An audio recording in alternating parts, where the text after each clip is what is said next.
neste computador. Perfeito. Vamos lá, então. Então, boa noite, Isadora. Isadora chegou. Vamos lá.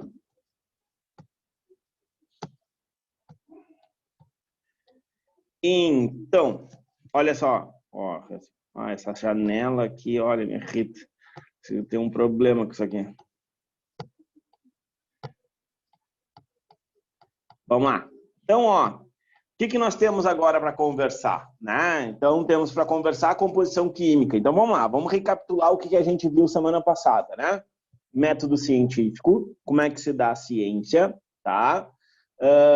E depois vimos, né, as características gerais dos seres vivos, ok? Bom, nessas características nós vimos, né, que várias situações são importantes, né, para os seres vivos. Uma delas é a presença de célula, tá? Que nós conversamos sobre alguma coisa que a gente vai aprofundar na sequência, né? Obviamente, quando a gente entrar na parte de citologia. E aí depois a gente viu também, né, que uma das situações para a gente considerar um ser vivo, tá? A gente precisa que ele possua uma composição química complexa, tá? E essa composição química complexa a gente começa a estudar hoje, a ver hoje, tá bem? Então, vamos lá. Então, olha aqui, ó. O que a gente tem aqui, tá? Olha a Carolina, vou falar dela, ela entrou, ok? Então, ó. Ô, Elton, eu fui lá chamar ela no WhatsApp. Contigo ela não veio, não adianta. Isso. Então, olha aqui, ó. Não tem essas manhas. Olha aqui, ó. Vamos lá. Então, o que a gente tem como composição química dos seres vivos, né? A gente tem, então, a parte inorgânica e a parte orgânica, tá? Então, a parte inorgânica, a gente diz normalmente, né, que elas são formadas por pequenas moléculas, ok? Dentre essas pequenas moléculas, dentro dessas pequenas moléculas, nós temos o quê? Água e sais minerais. Bom, aí nós também temos, né, substâncias mais complexas, que são as substâncias orgânicas, ok? São substâncias maiores, têm um peso molecular maior, né? E aí a gente tem os glicídios ou carboidratos, lipídios, as proteínas, as enzimas estão aí dentro de proteínas, tá? Não esquece, tem as enzimas, as vitaminas e os ácidos nucleicos, DNA e RNA. Bom, qual é a diferença de inorgânico para orgânico? Além do tamanho, né, desse peso molecular. A presença de 3 átomos, carbono, hidrogênio e oxigênio. Para ser orgânico, tem que ter, no mínimo, carbono, hidrogênio e oxigênio. Tá? Pô, Elton, mas eu li em algum livro lá, eu escutei, ou me disseram que tem que ter carbono e hidrogênio. Por exemplo, CH4. Quem é que me diz que molécula é essa, CH4? CH4. CH4. Que molécula é essa? Metano, tá? Bom, o metano, ok? Ele não é uma molécula orgânica, tá? É uma molécula inorgânica. E ele tem carbono e hidrogênio. Vou te dar outra, água, H2O. Tem hidrogênio e oxigênio. Não é orgânico. NH3, tem nitrogênio e tem hidrogênio. Não é orgânico, é inorgânico, tá vendo? Então, estou te dando alguns exemplos que tem, por exemplo, tem carbono e hidrogênio. CO2, por exemplo, né? CO2 é uma molécula, nós sabemos, que é inorgânica. Tem carbono e oxigênio. Então, vejam, se tem carbono e oxigênio, não é orgânico. Se tem carbono e hidrogênio, não é orgânico. Se tem hidrogênio e oxigênio, não é orgânico. Agora, se tiver carbono, hidrogênio e oxigênio, aí eu posso considerar, por exemplo, C6H12O6. Fórmula molecular de diversos monossacarídeos, tá? Ou açúcares, como quiser. Especificamente, que a gente sempre diz, C6H12O6, glicose. Ok? Então, ó, tem carbono, tem hidrogênio e tem oxigênio. Tem, no mínimo, essas 3 juntas, são, então, considerados orgânicos, tá? Não tem os 3 juntos, aí a gente não pode considerar orgânico. Elton, se tiver os 13 mais outras substâncias, por exemplo, fósforo, vai ser orgânico. Se tem carbono, hidrogênio e oxigênio junto, é orgânico. E aí o que tiver depois é lucro. Tranquilo essa parte? Sim ou não? Sim ou não? Ó, foi todo mundo ver novela. Ok? Vamos adiante. Então, ó, composição química complexa, que eu tinha falado para vocês. Então, ó, substâncias inorgânicas, água e sais minerais, né? E as substâncias orgânicas aqui, né, possuem o carbono como elemento principal. Veja bem, o carbono como elemento principal. Aquilo que vocês estudam lá na química orgânica. Inclusive, vocês têm se é cadeia linear, se é cadeia aberta, se é cíclica, se não é, e assim por diante. Vocês têm, inclusive, numeram os carbonos daquelas cadeias, né, justamente para classificar, né, que molécula é aquela. Então, para vocês verem como isso tem tudo a ver com a biologia. E aí, dentro, né, dessas substâncias orgânicas, como a gente já viu, ó, carboidratos, lipídios, proteínas, ácidos nucleicos e as vitaminas. Olha aqui, ó, uma informação geral, obviamente não precisa decorar isso, né? Composição química, né, da matéria viva, 75, né, a 85% aí de água, 1% de sais minerais, 1% de carboidratos, ou seja, açúcares, né, 2 a 3% de lipídios. Olha a porcentagem de isso independente ser humano ou não, tá? Isso é de uma forma geral de seres vivos, pode ser uma bactéria ou um protozoário, por exemplo. E 10 a 15, por exemplo, de proteínas. Então, pensa, se é uma pessoa que tem muito músculo, né, pensando num ser humano, ele vai ter de 10 a 15, pode ter um pouco mais até. Um halterofilista, por exemplo, pode chegar a 25%. Né? Então, aquela porcentagem ali de lipídio pode ser maior ou menor. Isso é média. Por quê? Porque a gente tem muito nas membranas plasmáticas os lipídios, né? Então, a gente vê alguns atletas, né? Alguns atletas de alto rendimento podem ter assim, ó, 5, 7, 3, 4% de gordura corporal. O resto tudo basicamente músculo. Então, obviamente que isso aqui vai alterar um pouquinho para mais e para menos. Tem variações, obviamente, de pessoa para pessoa. E aí o resto, né, 1% aí de ácidos nucleicos. Isso é basicamente, né, em média, a composição química dos seres vivos. Se fosse uma bactéria, poderia ter um pouquinho para mais, um pouquinho para menos, faz parte, tá? Mas o que nos interessa justamente é essa composição geral, que a gente tem uma característica aí, né? Que vai nos dar essa característica para considerar ser vivo, que é isso que nos interessa. Ter substâncias inorgânicas e orgânicas e, consequentemente, a gente chama, então, de uma composição química complexa, que é uma das características de seres vivos. Bom, e aí a gente inicia, né, pelos elementos inorgânicos, tá? Então, eu começo com a água, ok? Então, essa água, olha aqui, a gente tem uma molécula, as vermelhas são os oxigênios e as brancas são os hidrogênios, tá? Então, por ela ter aqui um polo, vejam bem, ela tem um polo negativos e 2 polos positivos. Um polo positivo, outro polo positivo e um polo negativo. Então, a gente diz que essa molécula, ou a molécula de água, ela é uma molécula polar, porque ela é polarizada. Ela tem um polo positivo e também possui um polo negativo. Isso faz, já adianto para vocês, vai fazer com que essa água tenha uma grande facilidade para o quê?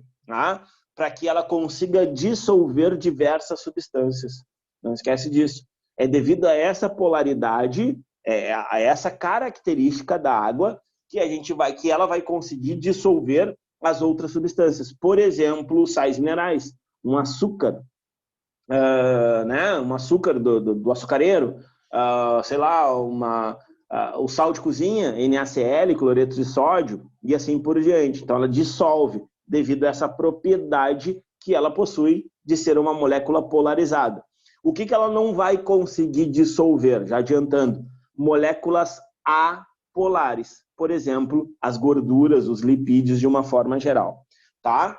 Bom, então aqui eu tenho uma molécula de água, aqui eu tenho outra molécula de água. Bom, e essas moléculas, elas vão se ligar, tá? E quando elas fazem essa ligação, então elas se ligam através das pontes de hidrogênio, ok? Então essas pontes de hidrogênio acabam ligando, então, uma molécula a outra, ok? E é isso que vai dar a estruturação, né, que a gente vê, seja na forma líquida, seja na forma gasosa ou seja na forma sólida.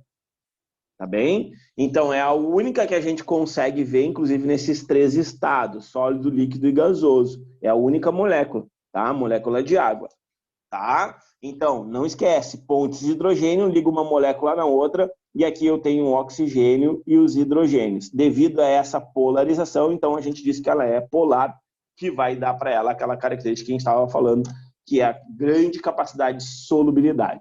Bom, algumas características aqui, então, da água, né? Pensando nos seres vivos. Substância mais abundante da matéria viva, a gente viu ali, 75% a 85% de uma forma geral, né? Então, ó, varia a proporção de acordo com a função do tecido, tá? Então, tu vai ter mais água em locais onde tu tem mais atividade, a mais atividade metabólica, tá? Então, por exemplo, o músculo, né? O músculo é um tecido, qualquer músculo, tá? Seja um músculo esquelético, né? O cara ficar fortão lá, seja um músculo cardíaco do coração, ou seja o músculo do intestino, que é uma musculatura lisa, né? Ou não estriada, tá? Então, o que a gente tem nessas condições aí? A gente tem uma quantidade maior de água, tá? E essa quantidade maior de água, ela é proporcional à atividade dela. Então, se tem uma grande atividade, eu também tenho uma grande proporção de água. Se tem uma baixa atividade, eu tenho uma baixa, né, no caso aí, uma baixa concentração de água. Isso é característico, então, de acordo com o metabolismo, a gente vai ter mais ou menos água, tá? Então, Ô, Elton, posso te fazer uma pergunta? Claro. Uma pessoa mais gordinha, tá? Não fica brava comigo. Ela tem mais água no corpo ou não? Não. Ah, por Não. que não? Por que não? Porque ela vai ter o quê? Ela vai ter uma quantidade de tecido adiposo que tem menor atividade metabólica. É boa a tua pergunta. Eu sei que tu foi para me tremer também. Ah, mas foi boa a tua pergunta. Pensa assim comigo, ó. O tecido adiposo, ele não é muito ativo. Concorda comigo? Só assim. Não, eu entendi, mas então é gordura. Não seria água, seria gordura. Isso, perfeito. Ah, tá. Perfeito. Então aquilo que a gente vê do churrasco, sabe? Aquela carne assim, que a gente põe, aquela carne gorda, que fica pingando. A gordura está derretendo. Realmente, a gordura na alta temperatura, ela sai do estado sólido e vai se transformando em gasoso. Quem gosta de bacon aí, frita um bacon, sabe o que eu estou dizendo? Porque o bacon libera aquele caldo. O que é aquele caldo? É uma gordura derretida. Se tu tirar o bacon dali e deixar aquela gordura na panela, ela vai endurecer na temperatura ambiente. Porque a gordura, ela é sólida na temperatura ambiente. E quando ela cai no fogo do churrasco, o fogo não aumenta, porque a gordura, ela tem essa propriedade de fazer, né, aquele, vamos dizer assim, aquele chamarisco ali, né, do assado. Agora aqui, ó, tu tem que pensar, sempre pensar assim, ó, esse tecido tem muita atividade. Atividade, quando eu digo assim, ó, ele funciona constantemente, se ele funciona constantemente, ele tem, obviamente, que ter mais água, porque a água é proporcional à atividade desse tecido. Agora eu pergunto para vocês, qual é o outro tecido que não para de funcionar, inclusive quando a gente está dormindo? Qual é o tecido que não para de funcionar, inclusive quando a gente está dormindo? O esquelético? Sanguíneo? Sem ser músculo. Sem ser qualquer um dos 3 músculos. Sem ser esquelético, sem ser o cardíaco, sem ser o liso. Qual é o outro tecido que não para de funcionar quando nós estamos dormindo? Não pode, na verdade, né? Senão a gente morre.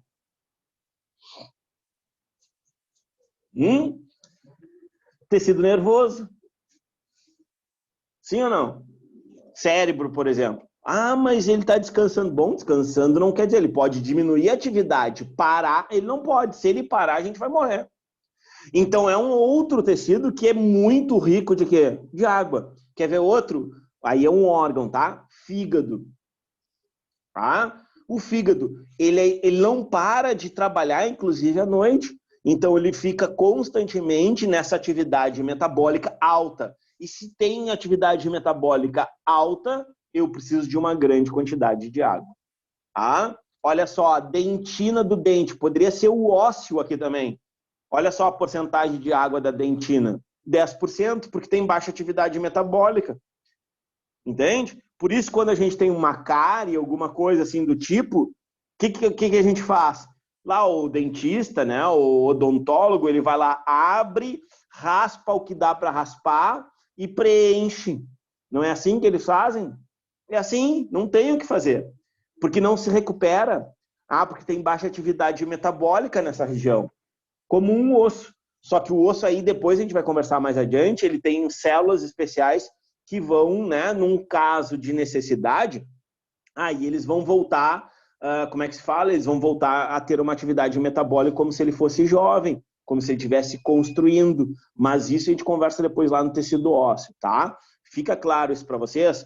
Quanto maior a atividade metabólica, maior a quantidade de água do tecido, ou do órgão, ou da célula, tá? Como eles quiserem colocar lá na tua prova. Quanto menor a atividade metabólica, menor a quantidade de água. Então a gente diz que é diretamente proporcional, aquelas palavrinhas lá, que eles podem vir lá na tua prova pensando no Enem. Então, se tem mais quantidade de água, tem que ter mais atividade metabólica, tá?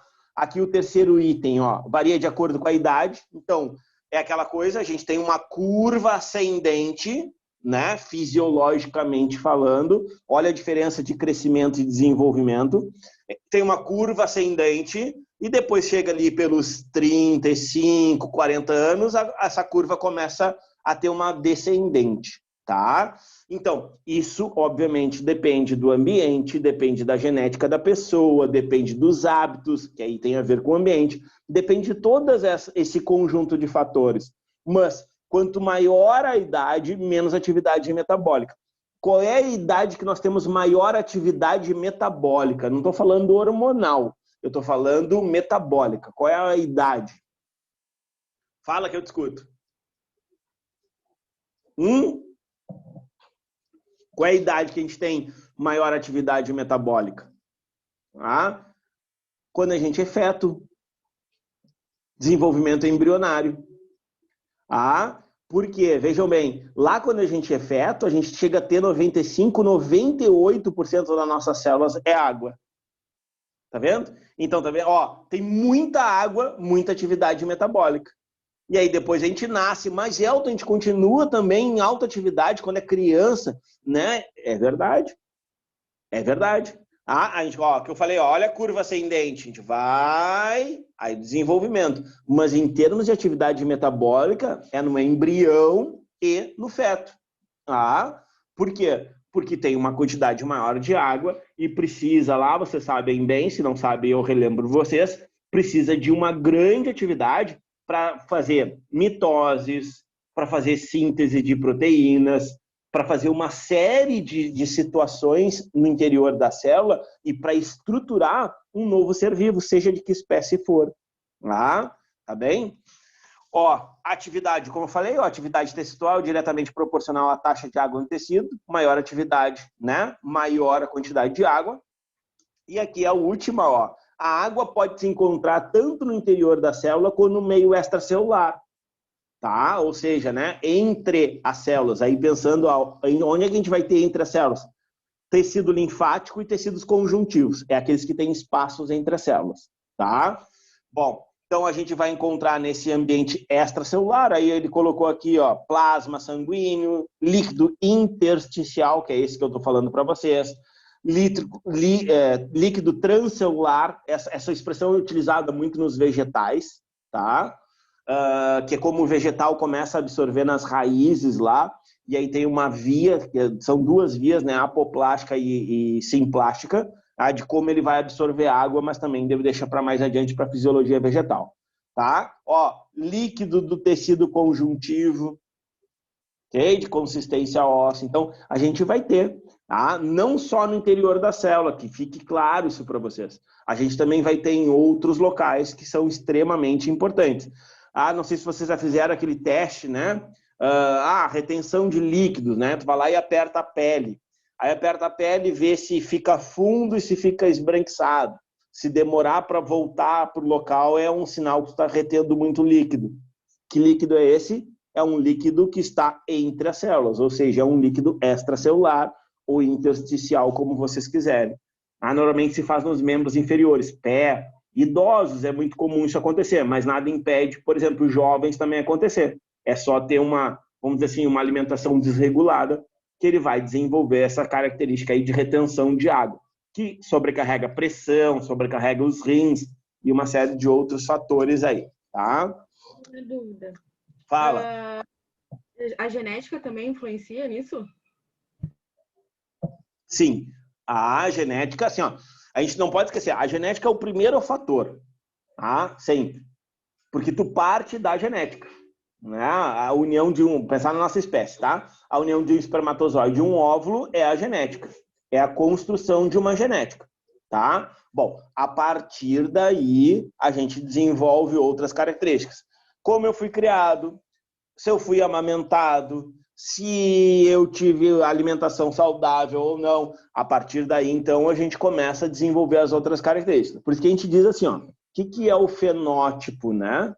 O fenótipo nada mais é do que o genótipo mais o ambiente.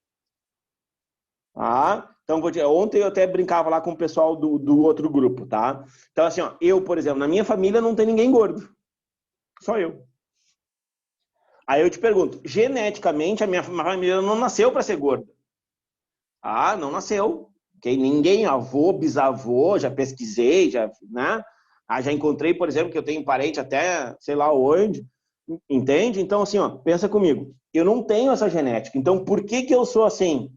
Genética não é. Então, o que é? Ambiente. E por isso que eu expresso, embora, né, meio avolumado, mas essa coisa linda que vocês olham aí, tá? Então, aqui, ó, ok? Então, isso é o ambiente que caracteriza.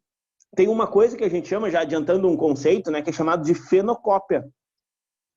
Sabe o que é fenocópia? É um conceito de, ó, feno, de fenótipo, cópia. Então, por exemplo, eu vou lá e quero, ó, quero diminuir o meu nariz, fazer uma plástica, ok? Existem pessoas com um nariz menor que o meu. Olha só, olha de close aí, ó, né? Tá vendo? É pequenininho, né? Tá bem. Aí eu quero diminuir ele, ou quero alongar ele. Não, alongar tá louco. Mas aí o que acontece? Eu posso fazer uma fenocópia, que nada mais é que uma cirurgia plástica. É isso. Né, Carol?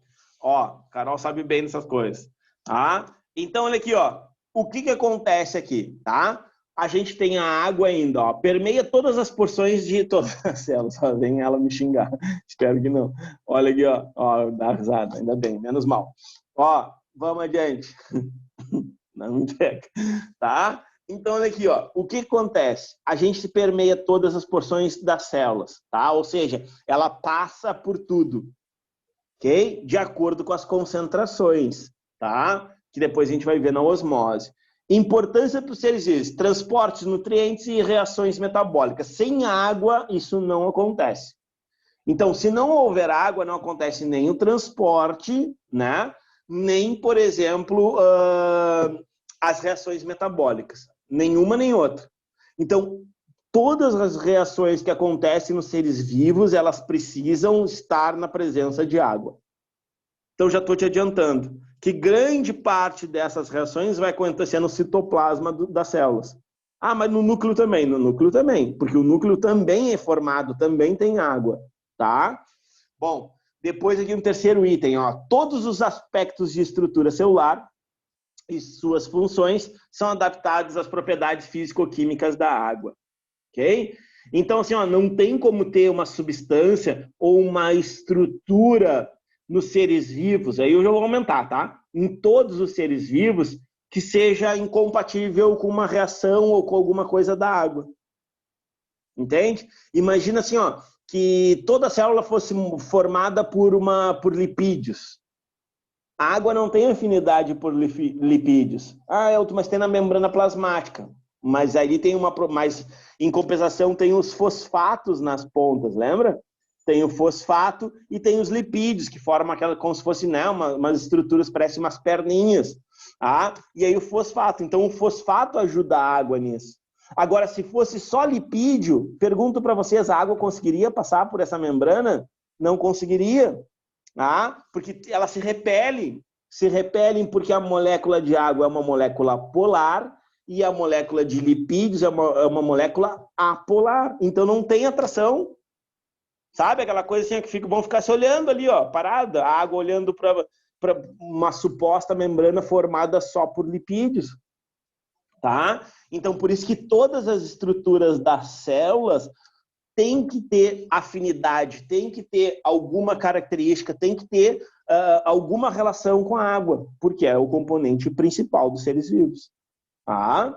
Caiu uma questão no Enem faz um tempão já, que falava de Marte, da sonda, não me lembro o nome da sonda que os Estados Unidos ou a Rússia mandou, e não sei o que mais. E aí a resposta era extremamente simples, para ver como o Enem pede umas coisas assim que tu fica pensando, tá, tu estuda 3 anos da tua vida para os caras perguntar isso. E aí perguntava assim, o que se procurava lá para ter um ser vivo? Aí, tipo, cara, tu lê as questões ali, tudo aquilo lá, alimento, não sei o quê, poderia ser viável, um alimento, né? Mas naquelas condições, olha o detalhe, agora eu me lembrei, para se ter os seres vivos que nós conhecemos hoje. Eles não descartaram, por exemplo, que existe um outro tipo de ser vivo que a gente não conhece, um ET, por exemplo. Tá? Então, assim, do jeito que a gente conhece hoje, o que precisa? Água. Então, tinha lá, acho que a resposta era letra C ou letra D, dizendo, tem que procurar não sei o que, estruturas, não sei o que tenha água para que seja viável a vida como se conhece hoje. Ó, a vida como se conhece hoje. Por isso que a gente está estudando a composição química dos seres vivos. E o principal componente é a água. Bom, depois, ó, animais, a quantidade de água, né? Intracelular, de 50 a 60, tá? Extracelular, 40 a 45, ok? Então, tem mais água no interior da célula, ou deve ter, pelo menos, né? No interior da célula do que no meio extracelular, tá? Vias de eliminação, pensando nos animais, pele, o suor, pulmões, rins e até mesmo intestino, na evacuação, né? Nas fezes, tá? Pulmões, não esquece, né? Toda vez que a gente expira, a gente, além de liberar CO2, a gente também libera água na forma gasosa, tá? Propriedades comuns, aí, né? Questões mais ligadas à química, cor, odor, sabor, estado físico, tá? Olha aqui, ó. Percentual de água no corpo, como eu tinha comentado para vocês. Aqui tá 100%, mas não é 100%, é 98 a 95%, mas não tem problema, tá? Então, num feto, a gente tem, porque tem muita atividade metabólica, se vocês estão anotando aí, tem essa imagem, anota aí. O feto tem mais água que o idoso, porque tem alta atividade metabólica. Ponto. Ô, Elton, fala. Então quanto mais velho a gente fica, a gente vai perdendo água. Perfeito. A gente vai tendo menos água no interior do nosso corpo, por mais que tu ingira. Elton, mas agora quando eu tinha lá meus 20, eu tomava 2 litros. Agora eu tô tomando 4, não faz diferença nenhuma.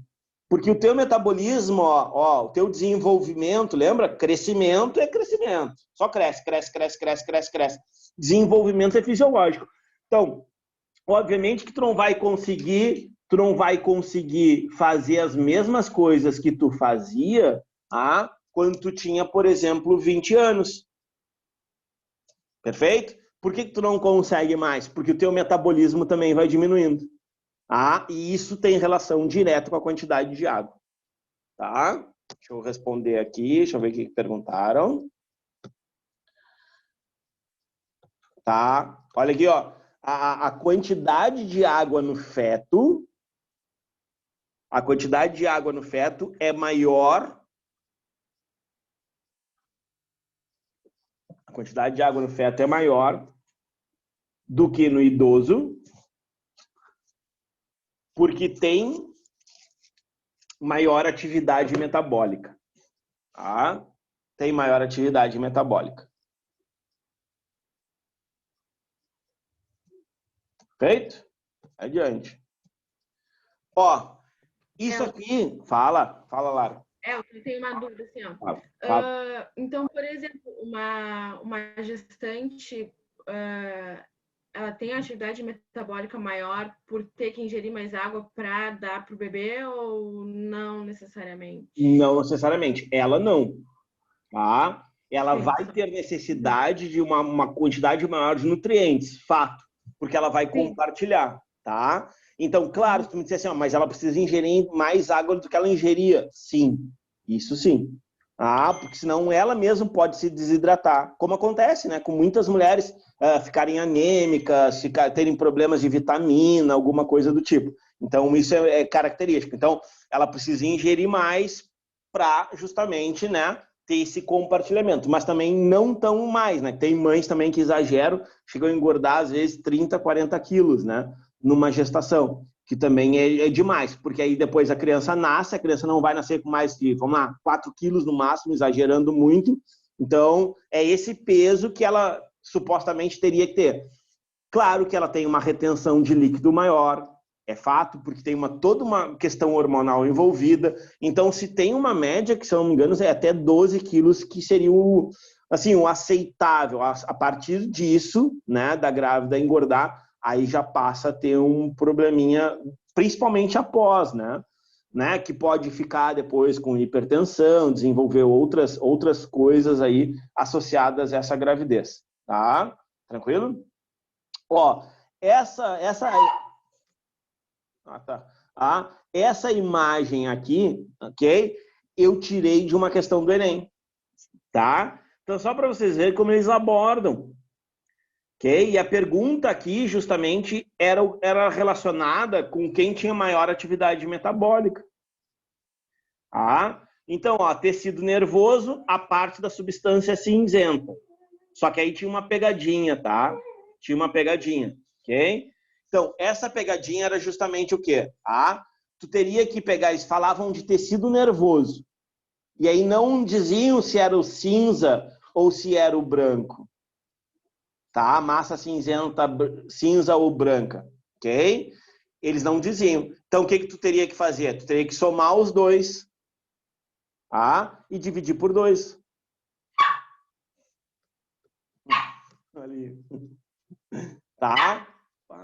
Que bicho, cara. Ô, Elton, isso daí não caiu em matemática? Não. Teve uma questão assim em matemática. Tá, pode ser que tenha caído também. Pode ser que tenha caído, mas isso aí foi na prova de biologia, tá? Elton. Fala. Tu soma porque são, tipo, os dois tecidos nervosos, é por isso? Isso, porque eles não falavam qual deles. Eles tratavam os dois como tecido nervoso. Então, tu tem que pegar a média dos dois.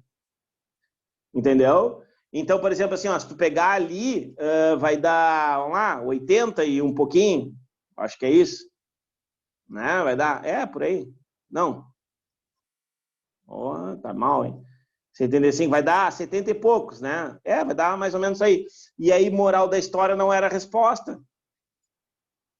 Tinha uma pegadinha assim, eu não me lembro exatamente, porque é uma questão antiga essa. Mas é só para vocês verem como eles abordam, tá? Então, eles abordam dessa maneira, vem assim, ó, com atividade, quantidade de água. Aí perguntava, né, afirmava que os ossos sem a medula tinham menor atividade metabólica, né, não tinham grande atividade metabólica, o que não é verdadeiro, como eu falei para vocês, tá? Eles tinham o quê? Eles tinham uma situação ligada, né, a quê? A ter justamente que tu te orientasse, que de acordo com a quantidade de água a gente pode afirmar, né, que esse tecido tem maior ou menor atividade metabólica. Tá? Eu só coloquei aqui para exemplificar isso que a gente estava conversando. Tá? Olha aqui, Nalanda, olha o tecido adiposo que tinha perguntado. Olha a quantidade de água dele. Baixíssima atividade metabólica, tá? Então, primeira característica, né, ou primeira função, vamos dizer assim, da água, né, para os seres vivos, né, que é muito importante, que é a solubilidade, tá? Então, a gente trata, né, sempre a água como solvente universal, tá? Então, por quê? Né? Mas aí é aquela coisa, né? É realmente um solvente universal? Não. Tá? Porque solvente universal teria que dissolver tudo.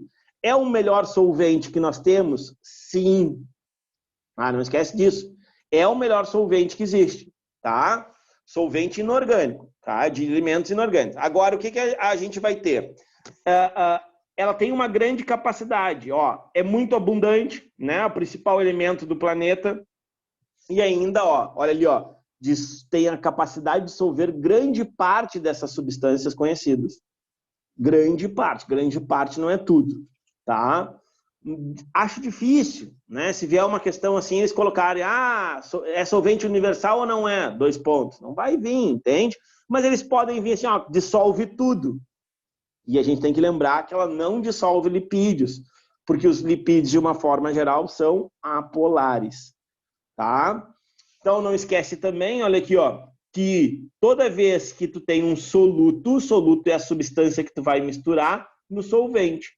Existem outros tipos de solvente. Vocês, gurias, usam mais do que nós homens. A acetona. Tá? A acetona é um solvente, só que é um solvente orgânico. Tá? Então, ela trabalha com isso.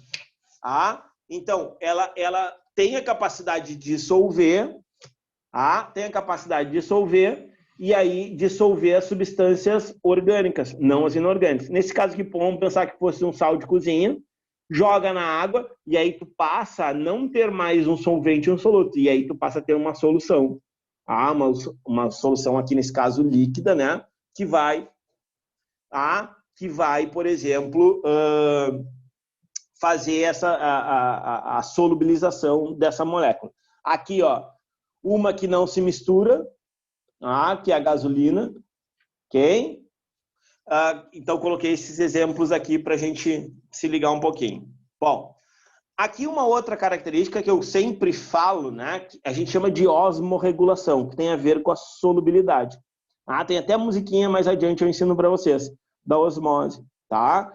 Então, pensa aqui, ó, eu tenho um meio hipotônico, que é aquele menos concentrado, e eu tenho um meio hipertônico, que é aquele mais concentrado. Hiper mais hipo menos. Bom, as moléculas em azul são a água, as moléculas em vermelho é o soluto. Seja que soluto for, qualquer um, não interessa agora, tá? Então, qual é a tendência da água, né? Ou qual é a tendência do solvente? Seja ele qual for, né? Por uma membrana semipermeável. É ele passar do meio mais concentrado, o solvente, para o meio menos concentrado. Desculpa, para o meio menos concentrado para o mais concentrado. A tendência é sempre dissolver. É uma característica da água, solubilizar. Então, se ele solubiliza, ele dissolve. Então, se ele dissolve, ele vai da onde ele é mais abundante para onde ele é menos abundante.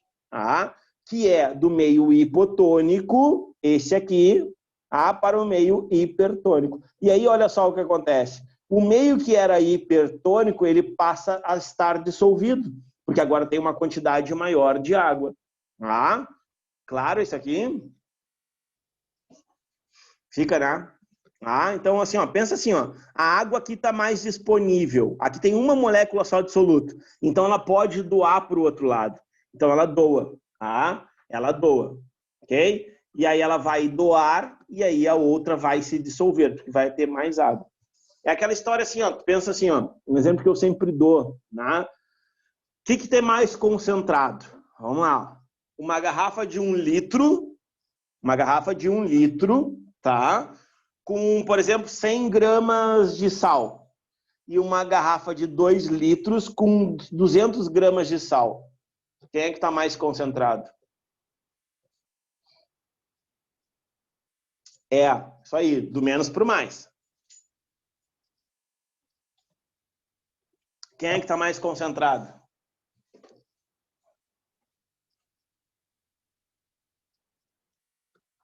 A garrafa de 1 litro com 100 gramas ou a garrafa de 2 litros com 200 gramas? É a que tem menos, não é, Welton? Não, as duas estão iguais. Não.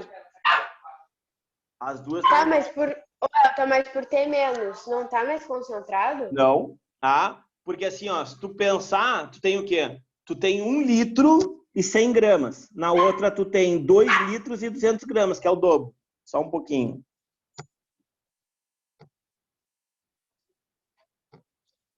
Entende? Então, Elton. Então, as duas estão concentradas proporcional à quantidade de litros que tem. Isso aí. As duas estão proporcionais à quantidade de litros que elas têm. Uma tem 1 litro, tem 100 gramas. A outra tem 2 litros, tem 200 gramas. Então, se tu pensar, sacudir as duas, vamos dizer assim, a concentração delas, quando tu analisar as duas, vai ser a mesma coisa. Entendeu? Aumenta a área, mas tu também dobra a concentração. Entende? Então, assim, ó, tu dobrou a quantidade de água e dobrou a concentração. Consequentemente, as partículas vão estar espalhadas, as partículas de soluto vão estar espalhadas no solvente da mesma forma. Tá? Tranquilo? Vamos lá. Ó, nesta aqui, nós temos o quê? Tensão superficial. Faz horas que não aparece, é muito comum em vestibulares, tá? Em vestibulares aparece mais, ok? Então aqui, ó, só deixa eu fazer uma coisa aqui, que eu tenho que matar essa cadela. Vai ser hoje.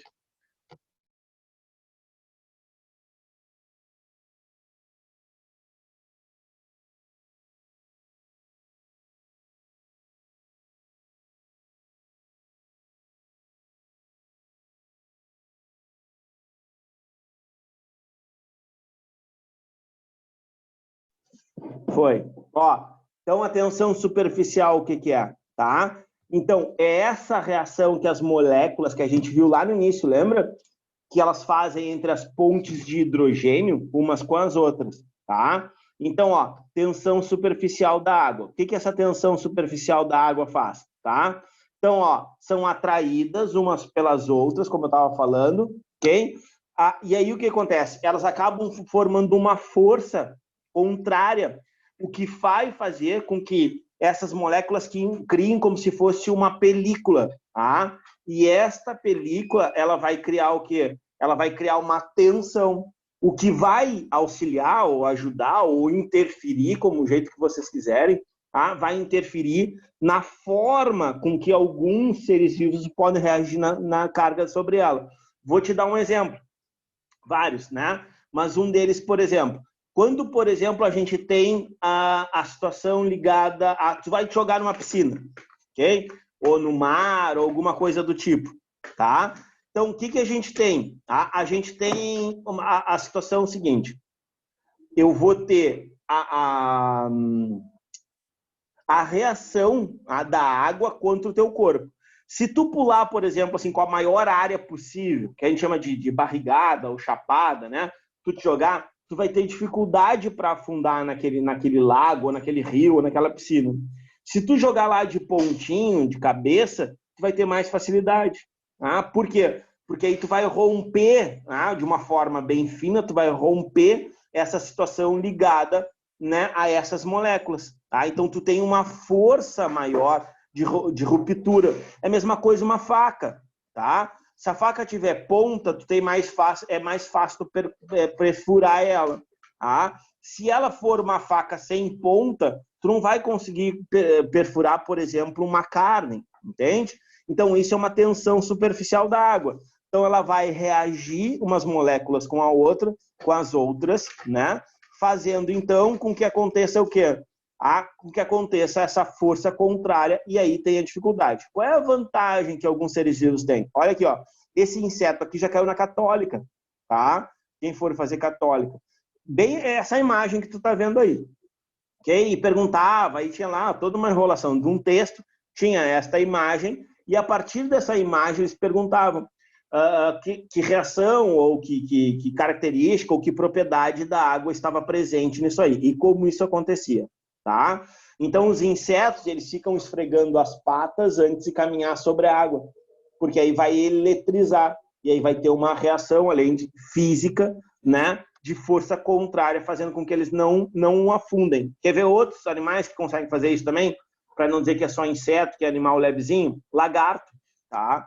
Alguns lagartos, eles conseguem atravessar rios, né, lagos, dessa maneira. Primeiro, eles esfregam as patas, né, na beira do rio, e aí, a partir que eles sentem que aquilo lá está eletrificado, aquela história, tu passar a régua no cabelo, depois pegar os pedacinhos de papel, mesma coisa que acontece aqui, tá? Então, ó, uma força direcionada ao líquido, né, ao interior do líquido, ok? E aí, o que a gente vai ter? A gente vai ter essas forças de coesão entre elas, que também serve depois para explicar, né, a condução, principalmente nos vegetais, os capilares, né? Quando a gente fala de lenho, xilema, líbera ou floema, também vão explicar muito isso aí, que a gente chama tecnicamente da teoria de Dixon, tá? E então essas forças coesivas aqui acabam repulsando então essas moléculas. Isso é a tensão superficial, capacidade que a água tem então de reagir com algo sobre ela. Não esquece, né? Ah, Elton, então eu vou caminhar em cima da água. A gente não consegue justamente porque a gente tem, né, uma massa que vai fazer com que a gente afunde e a gente não consegue ter essa eletrificação e aí não consegue ter sucesso nessa situação, tá? Bom, aí como a gente estava falando da coesão, olha aqui, ó, o que eu botei aqui na sequência? A capilaridade, tá? Então, a capilaridade é uma característica muito importante da água, tá? Então, ó, a ação capilar é a propriedade física aqui dos fluidos que têm de subir ou descer tubos extremamente finos, olha só, finos. Quanto mais largo for, pior é. Então, quanto mais, vamos dizer assim, largo for o teu canudinho, mais difícil é de fazer o quê? Se tu conseguir puxar lá a Coca-Cola ou a água. Quanto mais fino ele for, melhor é. Porque é um líquido, tá? E a gente não está falando só da água. A capilaridade serve para os líquidos de uma forma geral. Então, ó, essa ação pode fazer então que os líquidos fluam contra a força da gravidade. Naturalmente, tá? Então, se a gente tem isso, né, relacionado aí com os capilares, a gente tem que entender que esses capilares também, eles estão associados com a questão da sucção da água nos vegetais. Tá? Então, aquela capilaridade, aquela ida, né, que a gente tem, por exemplo, da água da raiz para, por exemplo, as folhas, isso ajuda. Não é isso que faz, mas isso ajuda. Tá? Que depois a gente vai chamar de tensão, por exemplo, propriedade, né, tensão, coesão. A tensão, coesão da água, ok? Que vai dar esse fenômeno de capilaridade. Isso serve também para os nossos vasos, tá? Agora me lembrei assim, embora, vamos lá, nos nossos vasos, para voltar para o coração, são veias, ok? Que são menores que artérias, mas elas têm principalmente as que são aqui, ó, dos membros superiores para baixo, elas têm umas válvulas, a gente chama de válvulas. Então, assim, ó, quando o sangue vai, ela abre e depois fecha. Ela abre e depois fecha. E aí o sangue vai como se fosse numa escadinha. Cada válvula que abre, fecha, abre, fecha. Isso acontece nas nossas veias, nos membros inferiores. Então, aqui, o sangue que vem lá do dedão do pé, que volta para o coração, ele volta dessa maneira, tá? Só o coração bombeando, a gente não teria capacidade, os músculos, né, contraindo, apertando as veias, nós não teríamos essa capacidade. Outra característica aqui, ó, tá relacionada à densidade, ok? Então, a densidade, ela varia, né, e diminui em temperaturas menores, ok? Então, olha só, o que a gente normalmente diz assim? A água tem a densidade 1, ok? 1 a temperatura ambiente na forma líquida, tá? Porque, por exemplo, se for congelado, muito frio, abaixo de 0, olha como é que fica a densidade. Ela diminui. Por isso que o gelo flutua. Consegue? Né? O gelo flutua porque a densidade do gelo é menor. Olha a forma gasosa também. Ó. A gente vai começar a aquecer, aquecer, aquecer, e isso vai começar a cair. Passou do 100, passa da água líquida, né, para, no caso, a forma gasosa, então aí a gente vai passar a também ter a densidade menor do que 1. Então, 1 vale para a água a 1 atmosfera, não esquece disso, né?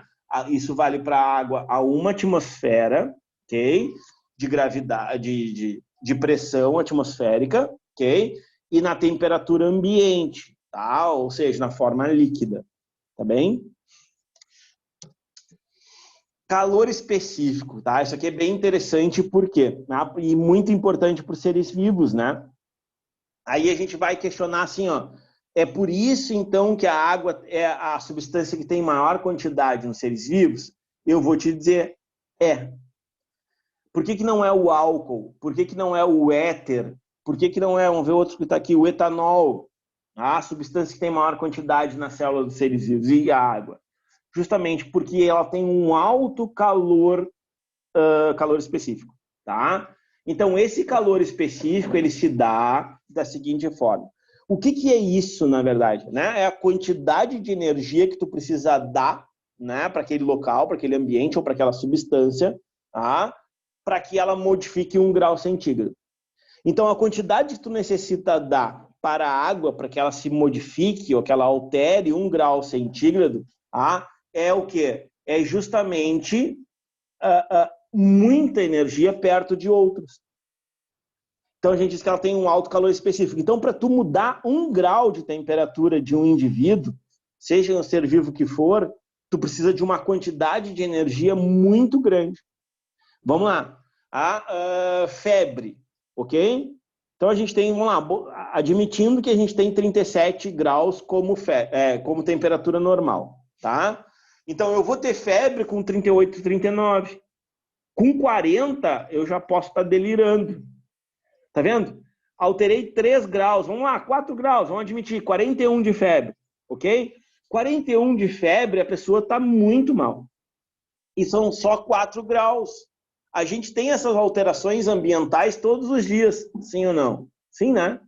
E tu vê, e essa alteração ambiental, ela não influi diretamente na nossa fisiologia. Ah, Elton, mas não influi muito. Claro, não influi muito, porque imagina, se pega um dia que nem hoje, tá? No solzinho, hoje de tarde, vai estar o quê? Uns 18, 20 e poucos graus. Agora, provavelmente, bem menos, talvez uns 13, 14, por aí, tá? Então, o que a gente tem? A gente tem uma amplitude legal aí, 7, 8 graus. Eu te pergunto, tu modificou 7, 8 graus? Não. E tu morreu? Também não. Se tu modificar 7, 8 graus para mais ou para menos, com certeza tu não estaria assistindo aula agora. Entende? Para mais ou para menos. Olha só, para menos, inclusive, às vezes é até mais grave. Tu baixar 2 graus, 3 graus, cara, é quase óbito. Chegar lá a 34, olha, dificilmente a pessoa sobrevive. Então, por quê? Mas aí eu te pergunto, mas Elton, na rua estava menos 30 lá na Antártida, ok? E eu não morri. Perfeito. Por quê? Porque tu tem água nas tuas células. Porque tu tem água entre as tuas células. Porque tu tem água no teu sangue. E para modificar 1 grau, olha, veja bem, 1 grau, essa substância, tu precisa de uma quantidade de energia dar ou retirar, né? Uma quantidade muito grande de energia. E isso não é fácil. Por isso a água é importante para os seres vivos, entende? De novo, a questão do Enem, hein? Na forma viva que nós temos hoje, que nós conhecemos hoje, tá? A água é a fundamental para qualquer ser vivo. Por isso também, devido a ela ter uma dificuldade muito grande, né, de modificar, né, ou alterar devido ao seu alto calor específico. Olha aqui outras substâncias, olha aqui, ó. Deixa eu voltar aqui. Que a gente poderia pensar, por exemplo, ferro, né? Olha o ferro não é... Olha só, tu precisa utilizar mais energia para modificar 1 grau da água do que do ferro. Entenderam? Por isso que tu põe ali, ó, 30 segundos, uma frigideira, uma panela de ferro no fogo, e se tu tocar, tu te queima. Consegue entender isso? Assim, ó, 30 segundos, conta. 1, 2, 3, agora de noite, tá? Acabou a aula, tu vai lá fazer um chá pra ti. Aí tu põe a chaleira lá. Tu põe 30 segundos e toca na chaleira. E depois tu toca na água. Quem é que vai estar mais quente? Mais quente é feio, né? Mas tudo bem. Quem é que vai estar com a temperatura mais elevada? O ferro.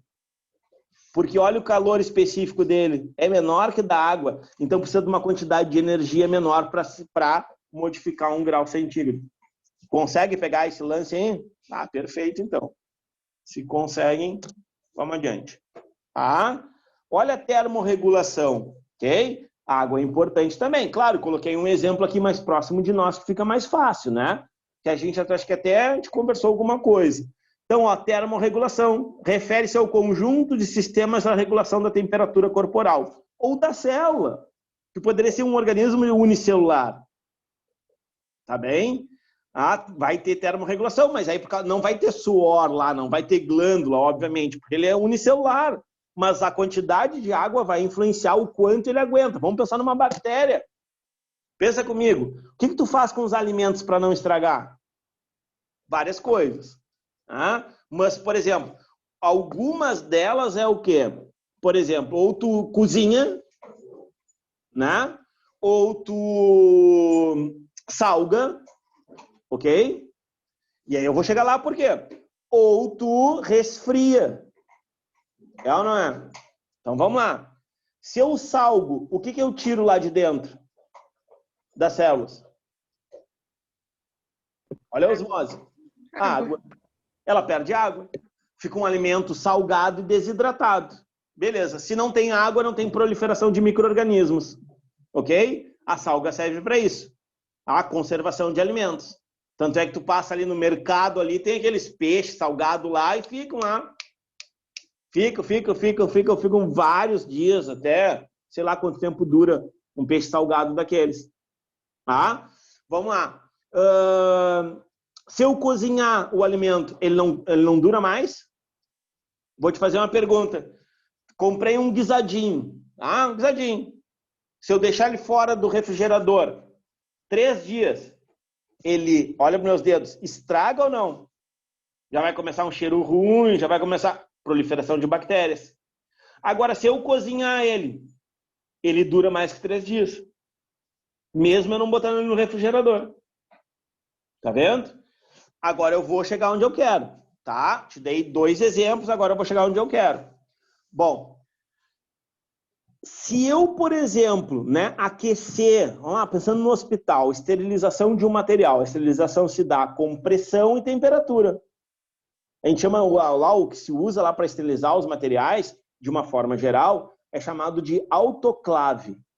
É como se fosse uma panela de pressão grandona, assim, onde tu põe os aparelhos tudo lá dentro para aumentar muito a temperatura. Em alguns casos chega a 300 e poucos graus. Beleza. Aí eu te pergunto, mata todos os micro-organismos que estão lá? De uma forma geral, sim. Porque existem bactérias que a gente chama, olha a palavra, temperatura tolerantes. Elas toleram grandes temperaturas e aí vão sobreviver. E aí vão contaminar. Ou, por exemplo, o autoclave não está funcionando direito, não chegou aos 300 graus. Chegou a 100 e poucos. Tem bactérias que vai continuar a sobreviver. E aí se dá o quê? As infecções hospitalares. Tá? Então, materiais, às vezes, cirúrgicos, né, mal esterilizados. Pode acontecer. Agora, vou chegar onde eu quero. Isso para te falar do organismo unicelular, para te ver como a água é importante. Olha a temperatura que algumas bactérias aguentam, suportam. Tá? Então, é só para vocês terem ideia. Agora chegamos em animais como nós, ou seja, mamíferos. Cheguei nos mamíferos. Beleza. Tem o hipotálamo, que regula isso aí, né, que produz hormônios também, mas depois a gente fala sobre isso. Tá? E aí, se está muito frio, o que acontece? Vasoconstrição dos vasos. A mão não fica gelada? Não esfrega. Ah, que frio. Né? Passa um pé no outro e tal. Por quê? Porque no momento que tu esfrega as mãos, tu tá dando o quê? Atrito. E atrito libera energia. E essa energia vai se manifestar no nosso corpo na forma de calor. Tá? Bom, aí o que vai acontecer? Né? Tu vai ter... Bah, cara, dá um tempinho. Ô, Elton, tu não é certo da cabeça, eu acho, tá ensinando sozinho aí. Não, vocês não estão escutando? Vocês não estão escutando? Dá um barulho de um... Estão escutando? É um bichinho dela que ela tá gritando. Tem 10 bichos que ela pega só os faz barulho. Bom, aí o que... Tá aqui, encaixa. Aqui. Para um pouquinho. 1 minuto, tá? Obrigado. Olha aqui, ó. Aí o que acontece? Aí o que acontece? A cadela entendesse, né? Aí o que acontece? Tá? A gente vai ter o... Não, para aí. Não, só um pouquinho.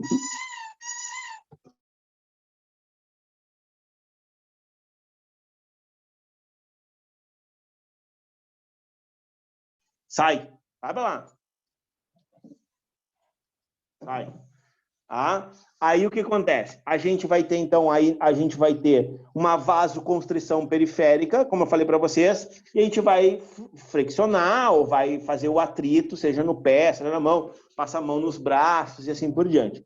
Bom, quando é um ambiente que está muito quente, o que a gente vai ter? O inverso. A gente vai ter uma vasodilatação periférica.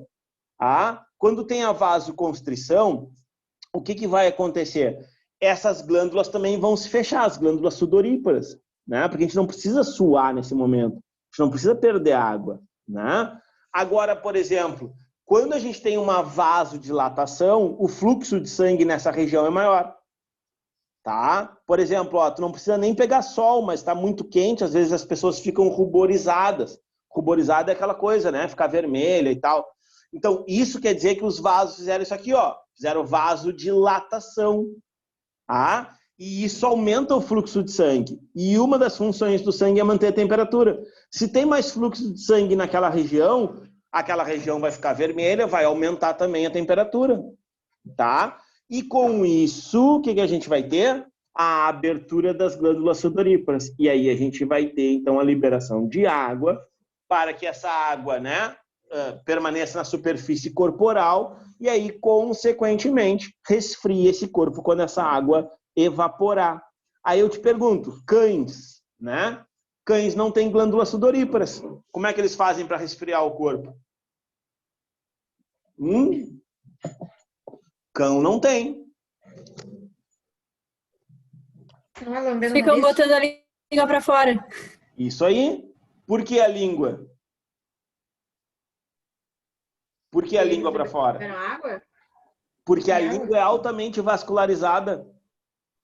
E se o ar, né, fresco pegar na língua, resfria mais rapidamente. A língua deles é mais vascularizada que a nossa. Quem já cortou a língua sabe, não para, parece que não para de sangrar nunca. Ok? Então, outra coisa que eles fazem, aquele negócio com a língua, né, que ele parece que eles estão tomando água, mas eles fazem isso aqui, ó. A língua fazer esse movimento é o contrário, eles não fazem assim, ó, para jogar água para dentro da boca. Eles fazem isso aqui, ó. A língua é assim, eles fazem isso aqui, ó. Jogam água para resfriar as bochechas, né, e também toda a língua. Que isso acelera para refrescar. Então é mais fácil um cão, né, morrer de calor do que de frio.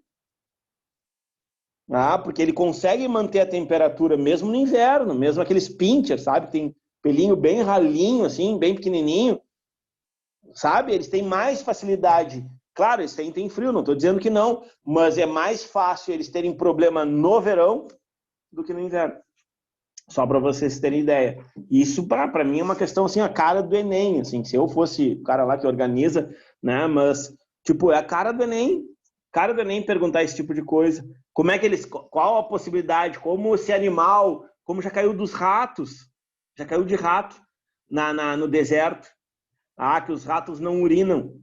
Olha só. E aí, por que eles não urinam? Porque eles não tomam água. De onde é que eles tiravam a água? Das plantas.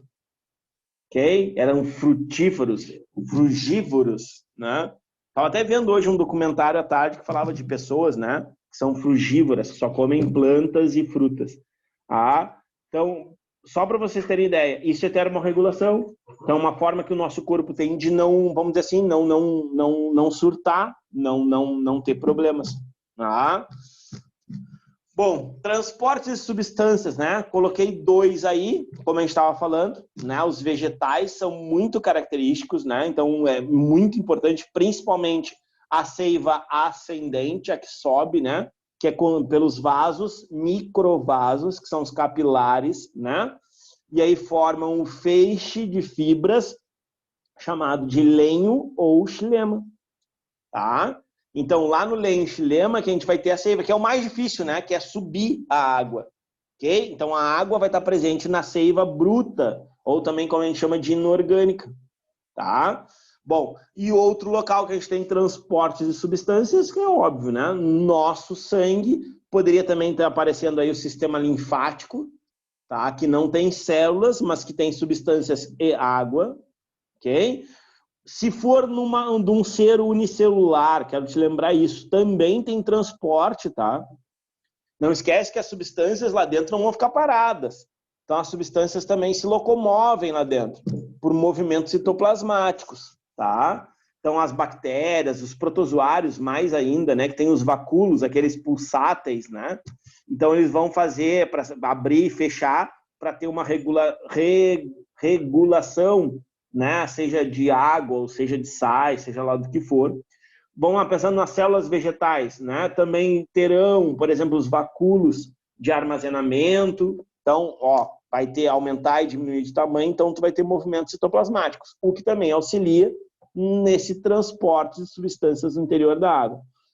Nos vegetais ainda tem um movimento que é bem legal, é chamado de ciclose. Pô, faz muito tempo que isso não cai em vestibular, né? Não é cara de Enem, mas em vestibular, sim.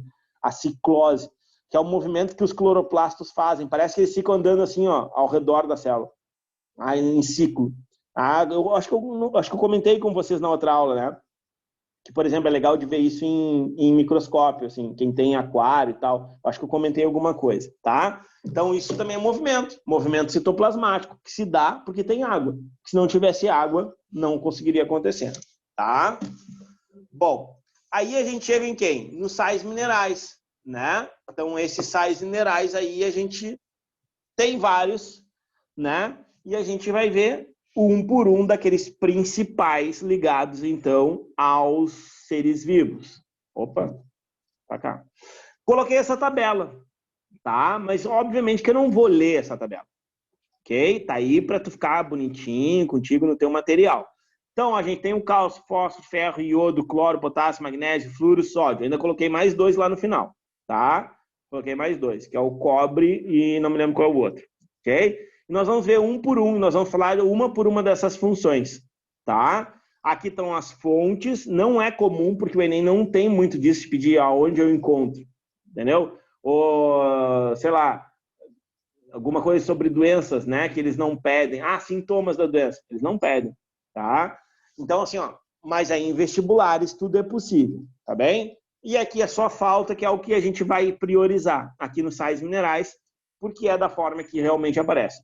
A função e a ausência, né? Então, vamos lá. Vou seguir essa ordem, fiquem tranquilas. Olha aí. Primeiro deles, então, o cálcio, né? Então, o cálcio é, primeiro, extremamente importante, né? Por que ele é extremamente importante? Porque ele está presente, né, na nossa composição do nosso esqueleto. Não só nosso, né? Na maioria dos animais que tem esqueleto. Tá? E aí, quando eu falo da maioria dos animais que têm esqueletos, aqueles que têm esqueletos formados por fosfato de cálcio, carbonato de cálcio, ok? Tem alguns outros, por exemplo, que vão ter exoesqueleto, como os insetos, que é quitina, que é um açúcar, então, né, não é todos os esqueletos. Bom, além de formação... Elton. Fala. Elton, mas quase todos os animais são formados de ossos, né? De sais, no caso. Quase todos, só os insetos que não. Quase todos. Por exemplo, assim, ó, vamos lá, peixes cartilaginosos. Entendeu? O esqueleto deles é de cartilagem. Tubarão, por exemplo. Tubarão, arraia, né? Então, esses, por exemplo, não tem o esqueleto não tem cálcio, né? Para a formação do esqueleto. Ok? Aí é a condroitina, que é uma proteína. Tá? Então, é só para deixar claro assim para vocês, que não, a gente não pode dizer assim, todos os animais têm um esqueleto formado por cálcio. Não. Ok? Não são todos os animais. A maioria, com absoluta certeza. Tá?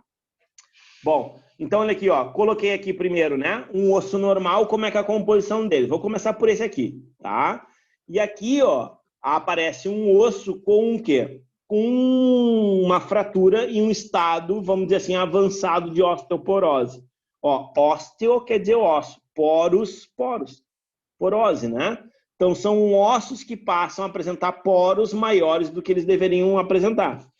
Então, olha como seria um osso normal e olha como é que é uma pessoa com osteoporose. Bom, que fatores influenciam isso, né? A osteoporose, vamos pensar num primeiro momento. Vários. Primeiro deles, vamos lá, genético, tá? É um fator que influencia na osteoporose. Segundo, menopausa. Elton, mas tá aí o homem, ok? Por isso que a menopausa, ela se dá antes do que a andropausa.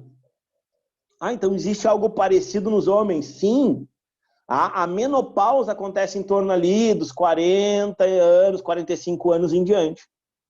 ok? Nos homens, a partir de 60, que seria a andropausa, que é essa queda hormonal principalmente relacionada aos estágios ou, né, os hormônios sexuais. Quando a gente fala os hormônios sexuais, são os hormônios que regulam a produção de espermatozoides nos homens e óvulos nas mulheres. Tá? Nos homens, a testosterona, nas mulheres, estrógeno e progesterona.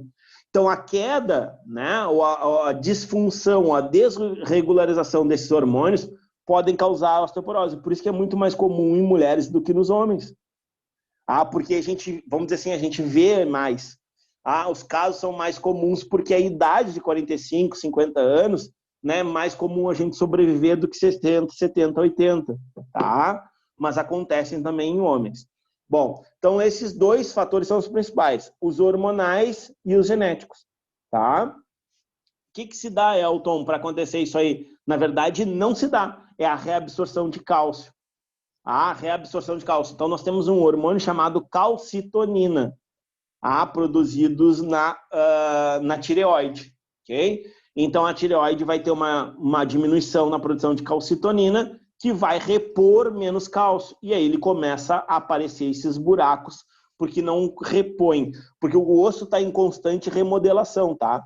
Não pensa que os sais minerais estão lá e estão parados, estão imobilizados, ok? Eles estão lá, mas tem duas células trabalhando, que são os osteoblastos e os osteoclastos, tá? É uns palavrões assim, a gente vai ver esses caras mais adiante. Então, um coloca, que é o osteoblasto, o osteoclasto tira. O osteoblasto coloca, o osteoclasto tira. No momento que tu não tem o hormônio que estimula um, vai ficar prejudicado o outro. Tá? Então, por exemplo, o osteoblasto deixa de colocar e o osteoclasto continua tirando e acaba abrindo, então, esses buracos. Tá? Essa é a relação que tem com os hormônios. Ok?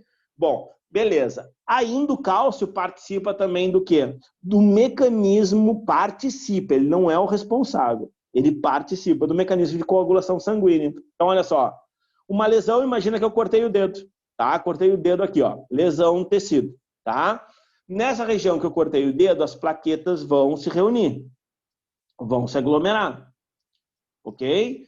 Bom, aí essa plaqueta também libera uma substância chamada tromboplastina. Tu não precisa decorar isso agora, a gente vai voltar a falar nisso lá nos tecidos. Bom, aí o que o fígado faz? O fígado também recebe um sinal e libera vitamina K. Então, olha os, entre aspas, né, os ingredientes que eu preciso para iniciar a coagulação. Tromboplastina, cálcio e vitamina K. Bom, eu tenho esses três, beleza. Então, olha aqui, ó, cálcio que estava no plasma, solto, tá? Ele precisa estar circulante, ele não pode ser o do osso. Então, ele vai transformar a protrombina em trombina e a trombina vai transformar a fibrina em fibrinogênio. Desculpa, o fibrinogênio em fibrina. E aí eu vou ter um mecanismo de coagulação que a gente chama de coágulo. Então, quando tu te bate numa mesa, por exemplo, levantasse agora ali correndo para pegar uma água, tá? E batesse na ponta de uma mesa e ficou roxão, né? Que a gente chama, ficou um roxão. O que é um roxão? É um coágulo. Então, teu corpo fez isso aqui, ó. Ó, tá vendo esse mecanismo aqui? Ele fez tudo isso aqui naquela região, para não deixar aquele sangue de um vasinho ali que se rompeu extravasar mais. Então ele fez isso aqui, fez um coágulo. E aí, claro, fica aquele sangue reunido naquela região onde tu bateu, que aí ele vai controlar. E aí entra um problema. Elton, isso aí é a mesma coisa que acontece no cérebro? Qual é o problema lá no cérebro? Que lá ele não tem para onde se expandir, porque tem a caixa craniana. E aí, então, ele se expande ou ele cresce para o cérebro. E aí, ele pressiona. E aí, quando ele pressiona esse coágulo, ele pode dar N outros problemas. Paralisia facial, paralisia de um lado inteiro do corpo. Ou nada. Ou nada. Vou dar um exemplo aqui que eu tenho em casa, que é a minha mãe. Tem 3. Tem 3 coágulos. Okay? Ela teve AVC, acidente vascular cerebral, que é uma ruptura de um vaso, e o sangue sai. Rompeu um vaso, o sangue vai sair. E aí o corpo controla naquela região. Controla naquela região. Só que no caso dela, não prejudicou em nada até hoje. Elton, mas esse que é o AVC que a gente chama o hemorrágico, né? Aquele que aí o sangue não para.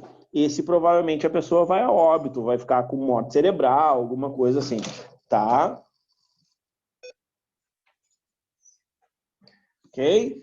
Tranquilo essa parte aqui? Depois a gente vai voltar, quando a gente falar de tecidos, as células do sangue, a gente volta nisso aqui. Eu só queria te mostrar onde ela participa.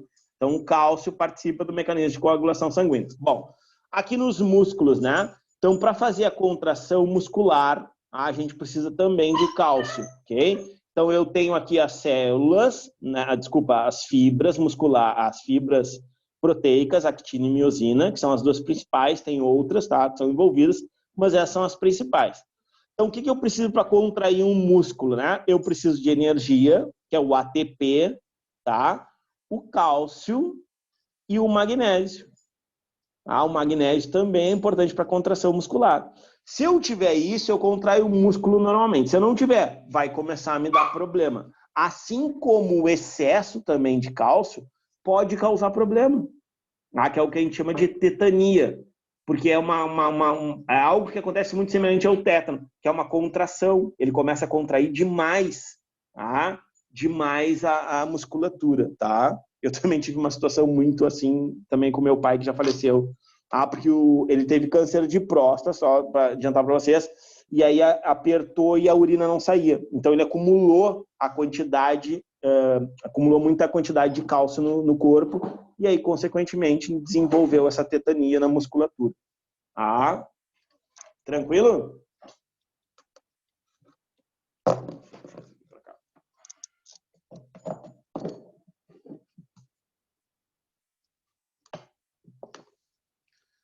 Bom, adiante. Segundo aqui, seguindo aquela ordemzinha lá que a gente tinha, o fósforo, tá?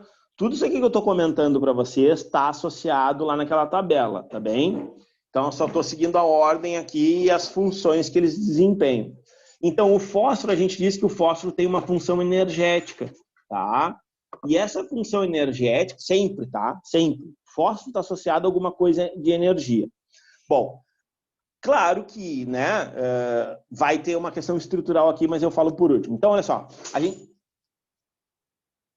O bicho parece louco, cara. Deixa eu ver aqui. Quem inflamou? Isso, síntese de ATP. Perfeito. Ele participa disso aí, da formação dessa molécula, tá? Então, o que é o ATP, né? Que todo mundo me pergunta, né? O que é o ATP? Adenosina tri de 3-fosfato. Então, essa aqui, ó, essa estrutura aqui, ó, é a adenosina.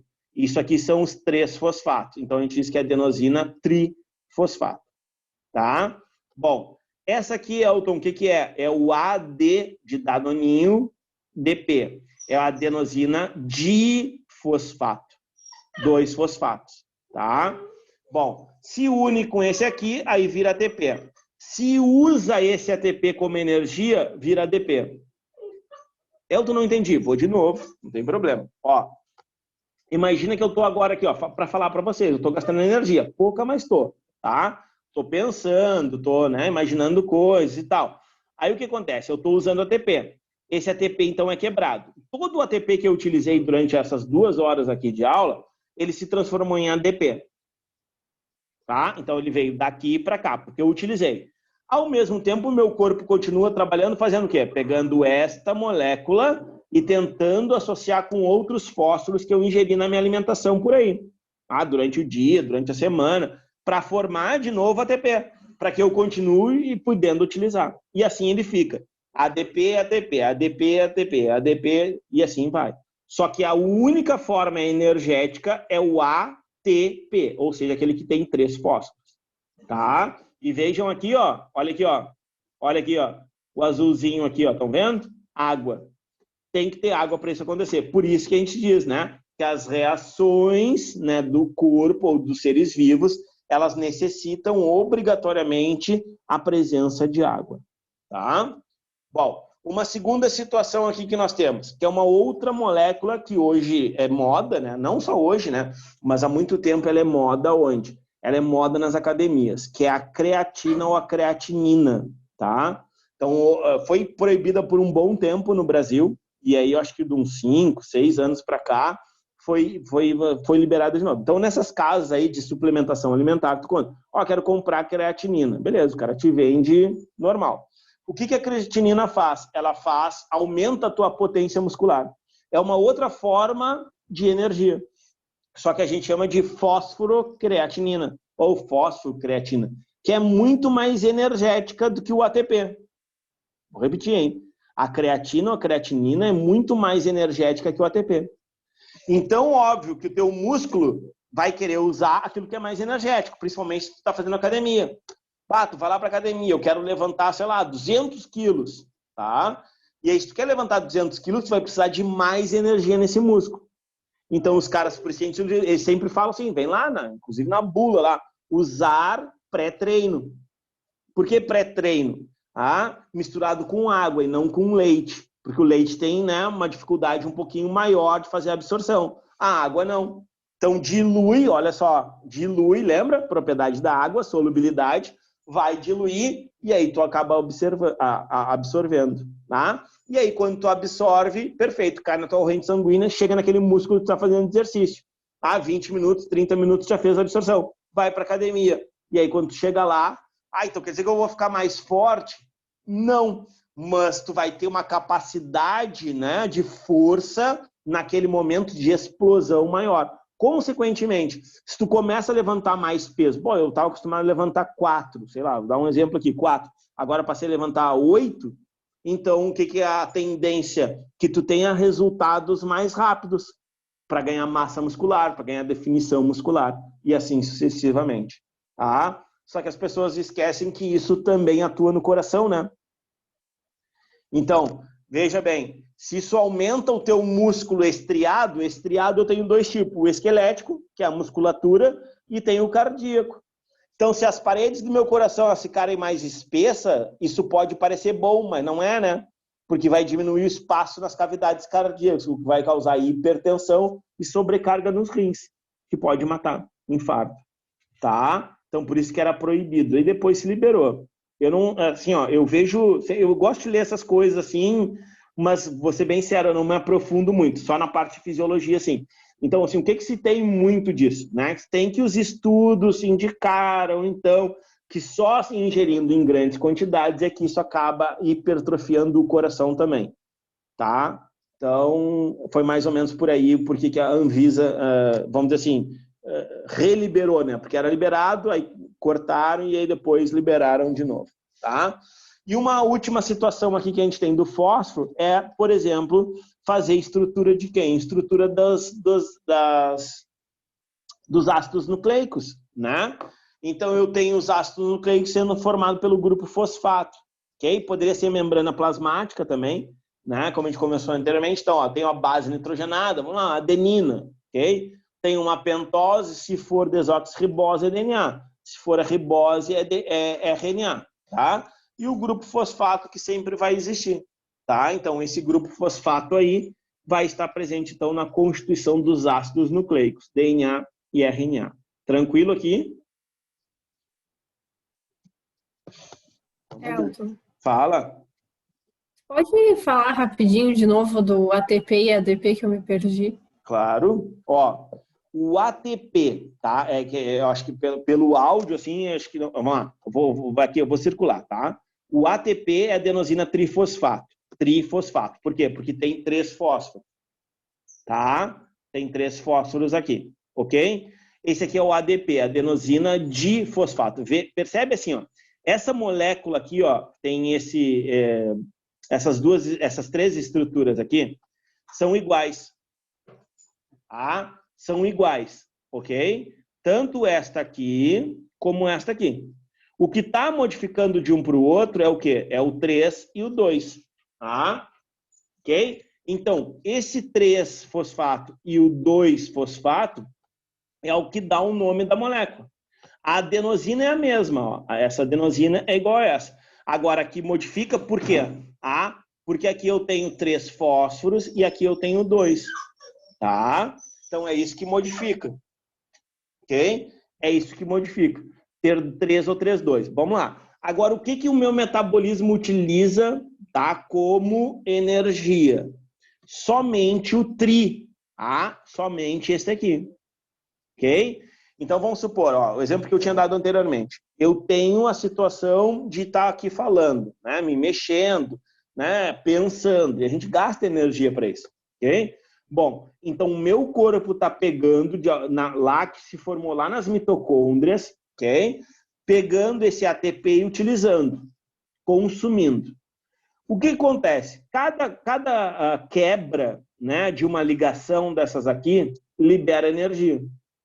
Então, assim, ó, quebrei aquela ligação daquele fósforo, pum, liberei energia. Essa energia é a que faz com que eu esteja aqui, ó, me mexendo e falando e pensando. Aí o que aconteceu? Se eu quebrei uma ligação do fósforo, eu fico com esta molécula, uma adenosina difosfato, 2 fosfatos. E aquele fósforo aqui, ó, este aqui, sai fora, perdeu, tá? Bom, essa molécula aqui, a princípio, não se desfaz. Vai ser enviada para algum lugar onde estão formando novos ATPs, por exemplo, a mitocôndria. Então, ele vai para lá, e aí o que vai acontecer? Vão achar lá, vão fazer todo um mecanismo para que ele forme ATP de novo. E aí eu tenha nas minhas células, e aí eu possa reutilizar agora, se ele se fusionar aqui de novo, numa forma de ATP. Por isso que aqui, ó, se coloca essa flechinha de uma reação reversa, aquela coisa da química. O que faz para um lado, mas depois ele volta também para o outro. Para cá, eu perco um fósforo. Para lá, eu tenho que unir esse fósforo aqui que se desprendeu, que liberou energia, para eu formar o tri de novo. Foi claro agora? Entendi, obrigada. Rapaz, seguimos. Ó, adiante. Depois, ó, ferro. Aqui a importância do ferro, né? Então, o que a gente tem no ferro, tá? A gente tem a formação da hemoglobina, ok? Essa é a principal função do ferro, tá? Não olha para essa imagem aqui embaixo, depois eu só vou fazer um comentário sobre ela. O que mais que eu posso falar do ferro, ok? Então, ó, a ausência de ferro na alimentação vai me causar o quê? Anemia ferropriva. Vou repetir, ó. A ausência de ferro na nossa alimentação, na nossa dieta, né, que é a palavra que eles gostam do Enem, na nossa dieta, vai nos causar uma anemia ferropriva. É só esse tipo de anemia que nós temos? Não. Tem anemia gestacional, anemia falciforme, que é genética, tem anemia perniciosa, que é pela falta de vitamina, tá? Do complexo B, tá vendo? Então nós temos outros tipos de anemia. A anemia por falta de ferro é a anemia ferropriva. Bom, o que acontece? O ferro faz parte da molécula da hemoglobina. Então, se tu não tiver ferro, tu não vai ter hemoglobina completa como ela deveria estar nas hemácias.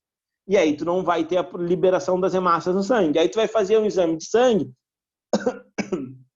desculpa, tu vai ter uma quantidade de hemácias baixa, ou de glóbulos vermelhos, ou de eritrócitos, que é os 3 nomes que se dá. Tá? Tanto é que a gente chama assim, ó, eritograma, quando vai fazer o exame somente para ver a quantidade de hemácia. Eritograma. Se é de células de defesa, leucograma.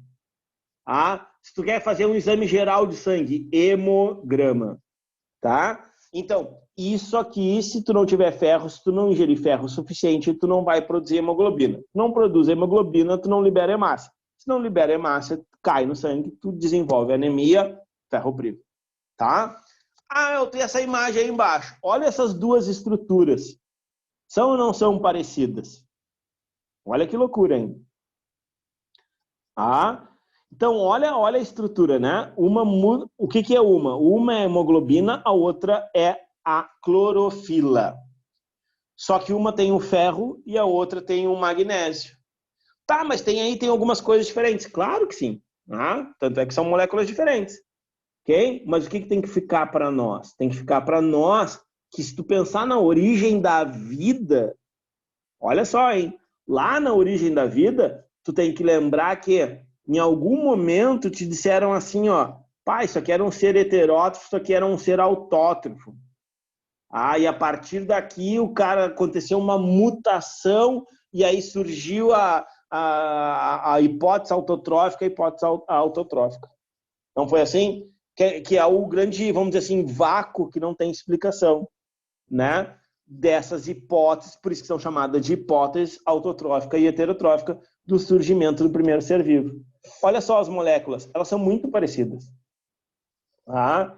Então, por serem parecidas, é que mais se dá, vamos dizer assim, mais indícios nós temos que possivelmente aconteceu uma mutação em uma molécula ou outra, e aí surgiu esses seres aí. Provavelmente, a gente veio da clorofila, né? Se pensar em termos evolutivos aí, mas é uma opinião minha, né? Se pensar em termos evolutivos, não tinha ser lá com sangue na origem da vida, tinha ser unicelular, né?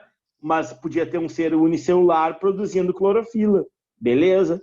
Então, tá vendo? A gente pode ter vindo, ou, por exemplo, a molécula do sangue poderia ter vindo da clorofila. Que loucura, né? Mas, vamos adiante. Iodo, tá? Iodo é muito importante, principalmente quando a gente fala de fisiologia, tá? Então, ó, o iodo, né, ele está associado, né, à formação de hormônios da tireoide. A gente encontra ele, não esquece, no sal de cozinha, principalmente. Então, tu olha lá, depois de sair da aula ali, tu vai lá na tua cozinha lá e olha, se tiver o pacotinho de sal, vai lá e vê assim, vai lá, cloreto de sódio iodado. No Brasil é obrigatória a introdução de iodo no sal, ok? Porque tudo tem sal, né? Tudo tem sal. Se tu pensar uma bolachinha recheada tem sal, um pão doce leva sal. Então, até as coisas doces, até o sorvete leva sal, né? Então, por incrível que pareça. Então, olha só, eu tenho T3, que é tiroxina ou triiodo. Tiroxina e a triiodotiroinina. Tri e tetra. Uma tem 3 moléculas, outro tem 4 moléculas. Tá aqui, ó, coloquei as 2 moléculas, ó. A triiodotiroinina e a tiroxina. Tem 4. Por isso que a gente chama de T3, T4. Um tem 3 iodo, o outro tem 4 iodo. 2 hormônios da tireoide que atuam no quê? Atuam no metabolismo celular. Agora, imagina que tu não come, né, sal, etc, e aí tu não ingere iodo, tá? Tu não ingere iodo na tua alimentação. Tu pode desenvolver diversos problemas. O principal dele, o mais famoso, é o bócio. O bócio. O bócio é isso aqui que vocês estão vendo, a foto dessa mulher aqui, que é a glândula tireoide se desenvolvendo, o que a gente chama de hipertrofia. Ela vai crescer, nesse caso, exageradamente. Então, ela cresceu muito. Isso aqui a gente chama de, no nome popular, né, papo ou papeira. Tá? Bom, mas o que isso acontece, né? Acontece os mesmos sintomas de hipotiroidismo. Porque se tu não produz o hormônio, né, tu vai ter os mesmos sintomas de quem não produz o hormônio por outro motivo. Nesse caso é por falta de iodo. Se tu ingerir iodo, vai resolver. Então, olha lá, ó, fraqueza muscular, redução da taxa metabólica, redução de crescimento, principalmente se for crianças, né? Vai ter problema.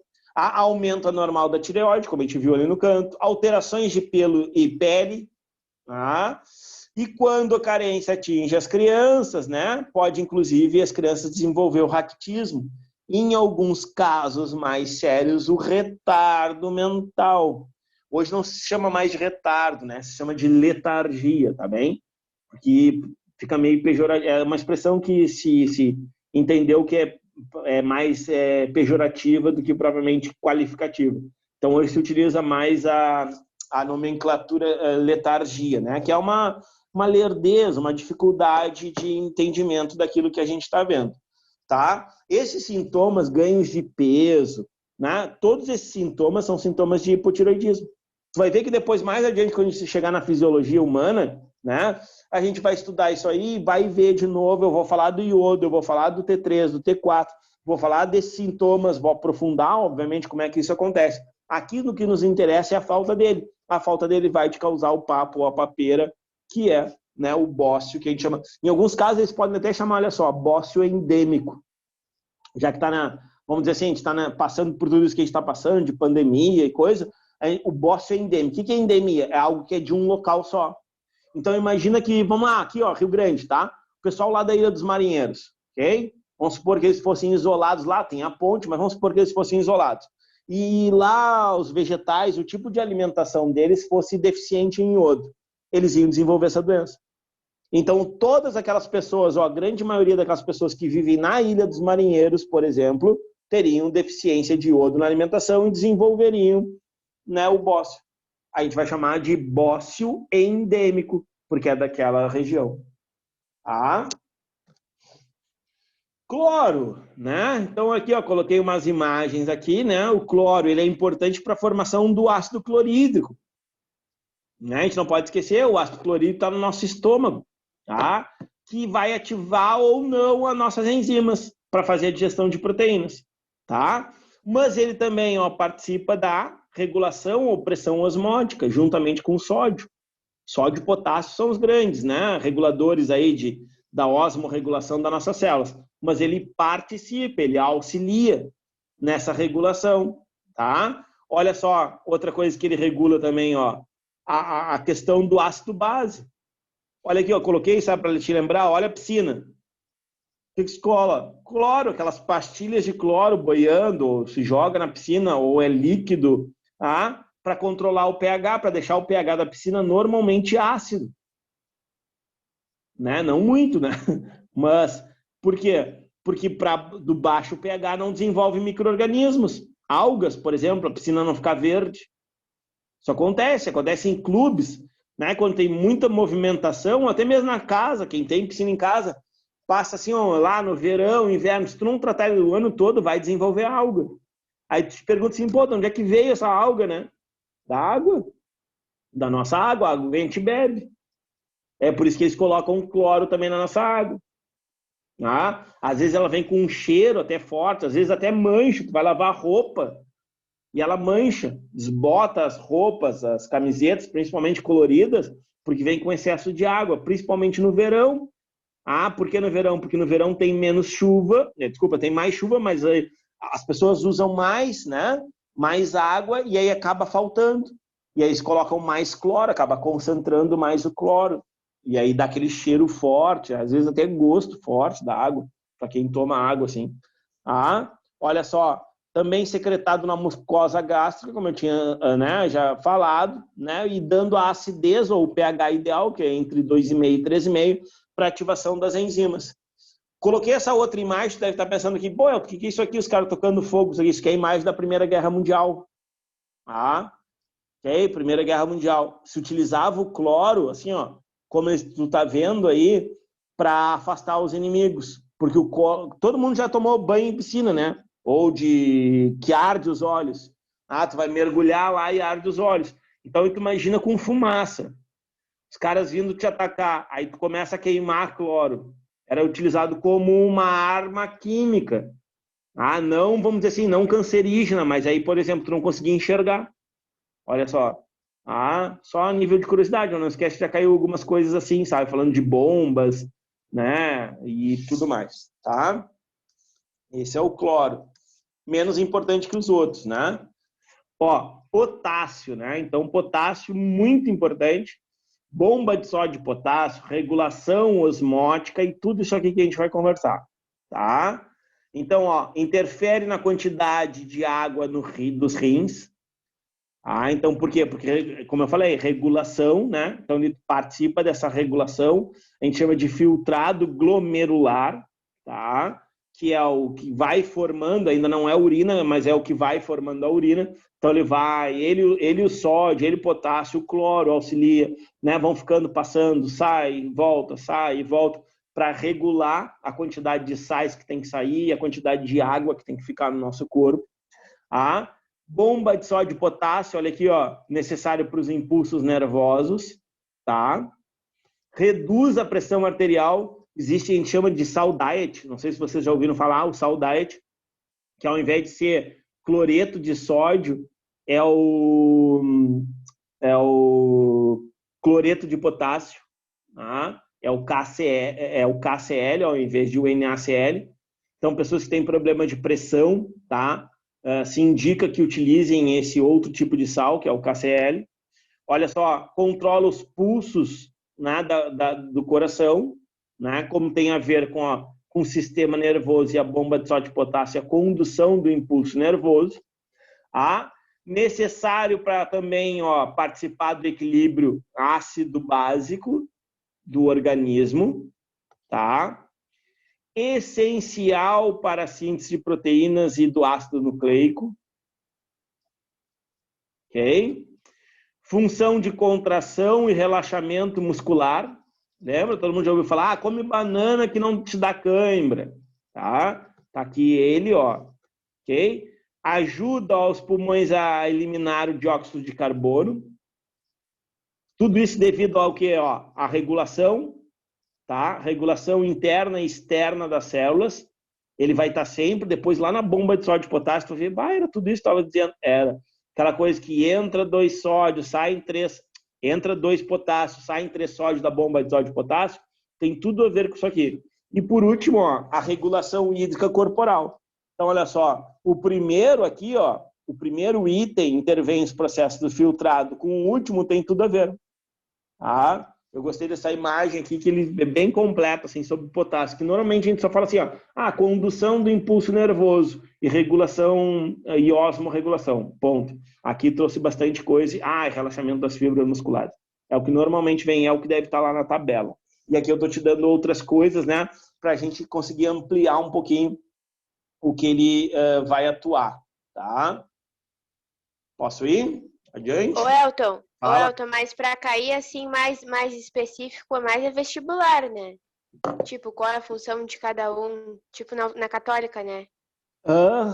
Mas vou te dizer, toda vez que a gente fala de alimentação, pensa assim, ó, as questões do Enem, ela não vem assim, ó, qual a função do potássio, coisa que vem na católica, tá? Inclusive veio, acho que há 2, 3 anos atrás, veio inclusive com uma situação que fazia tipo uma relação de colunas, tá?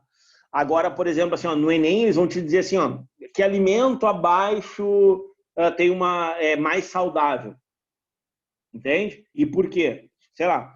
E aí vem lá, tem lá um alimento que tem muito sódio, rótulos, por exemplo, de alimentos poderia aparecer.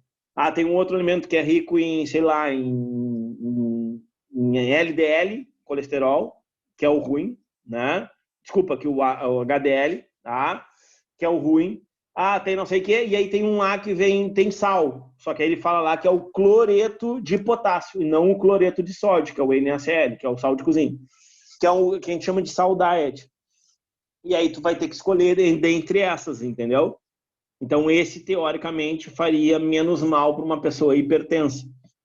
Tá vendo? É uma outra abordagem, é uma outra forma de abordar as questões do Enem.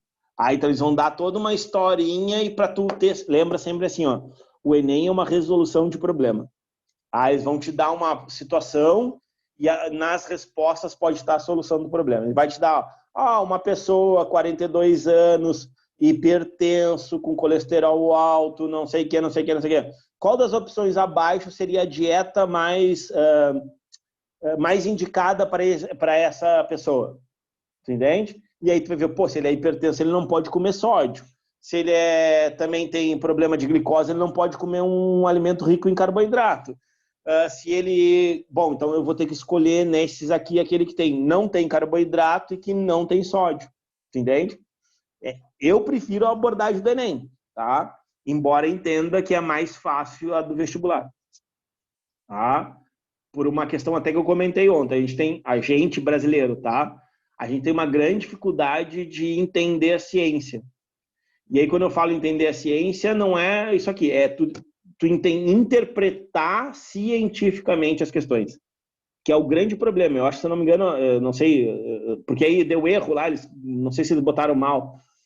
A nota mais baixa, não sei se foi ciências humanas ou ciência da natureza, porque aí eles botaram lá no site do INEP lá alguma coisa errada e não sabe o que é o que. Bom, mas de uma forma geral, está sempre entre as últimas. A ciência da natureza está sempre entre as últimas, justamente por isso. A nota muito baixa, assim, ó, um pouquinho acima da metade. Por quê? Independente se foi a mais baixa ou não, tá? Por quê? Porque a gente não consegue interpretar cientificamente as questões. Tá? A gente pode decorar, a gente decora. Pai, mas eu sabia tudo. Eu tenho vários alunos assim. Hoje mesmo, estava falando agora. Antes de entrar na aula, eu estava falando com um ex-aluno. Fez 768. Tá? 768. Eu falei, tá quase. né? Então, assim, ó, aí tu pensa assim, ó, 768 para medicina, obviamente. Aí o que aconteceu? Cara, eu errei aquela questão. Aí, né, a gente começou a conversar por áudio aqui e a gente começou a pensar assim, ó, cara, sabe, é aquela coisinha assim, ó, que falta, entendeu? Pô, aquela questão lá de química, aquela questão lá de biologia, pô, errei porque eu não entendi o que estava perguntando.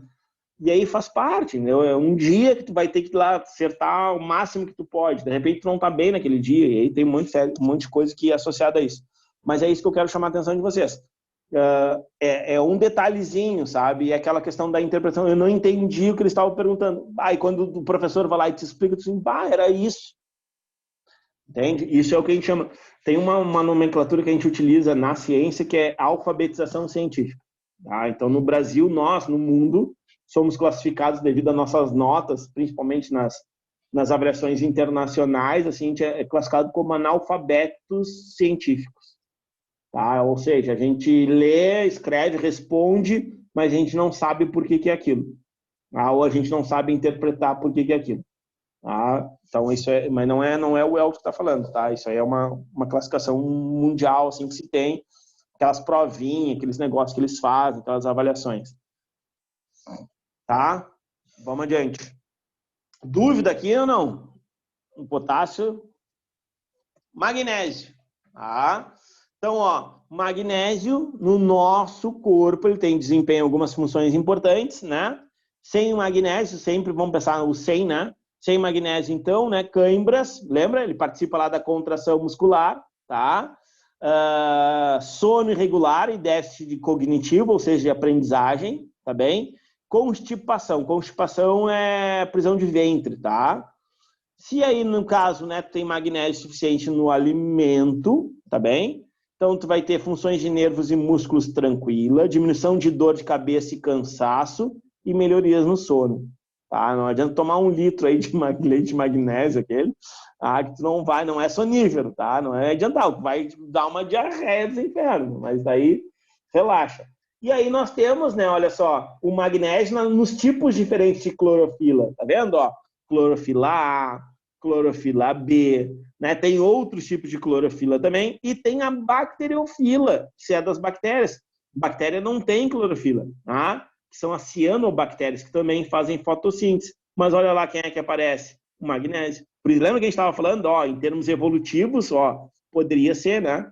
A gente está vindo aí essa molécula importantérrima, está vindo aí dos seres unicelulares, tá? Então, é uma molécula, obviamente, bem complexa, mas só para mostrar para vocês a importância dela aí para esses seres. Né? O flúor, nada mais, nada menos do que a formação da dentina e do esmalte dos dentes, tá? Por isso que tu vai lá no dentista, ele vai lá e te faz uma aplicação de flúor, né? Para reforçar, para preencher o esmalte, chegar até na dentina e tapar aqueles supostos buraquinhos que tu vai tendo ao longo do tempo. Tem até a propaganda aquela do Sensodyne, né? Então, ali, ó, esse aí é o que tu vai preencher, tá? Para evitar. É a camada, é o esmalte, essa parte branquinha do dente que ele vai recobrir, tá? É como se fosse a capa do teu dente. É ele que faz. No momento que tu começa a perder, e é normal tu perder com o tempo, tu vai tendo aquela sensibilidade, sabe? Quando tu morde um sorvete, tu põe uma coisa gelada, tô com uma... Aí tu vai ver, não é nada, né? Tem que fazer canal, tô com isso, tô com aquilo. E é só simplesmente porque tu tá perdendo o esmalte, e aí a sensibilidade chega lá na dentina, que vai tocar no nervo. E aí se toca no nervo, te dá aquela sensação horrorosa, diga-se de passagem. Ok? O sódio também tão importante quanto o potássio, talvez até mais, porque ele está associado a casos de hipertensão, tá? Aí eu me lembro agora, ó, Nalanda, que tu tinha perguntado, Nalanda, aqui nessa situação, então, a gente vai ter muito ele associado às questões de dietas, questões ambientais de alimentos, né, de hábitos, né? Essa é a palavra, hábitos, tá? Esses níveis aqui, esquece, tá bem? Não vai te enlouquecer. Eu preciso saber? Claro que não, isso é coisa para médico, e olha lá, tá? Tranquilo? Não vai te enlouquecer isso aqui. Agora, isso aqui sim, ó, a partir daqui, ó, função do sódio, aí me interessa, tá? Função do sódio, manter a osmolaridade plasmática.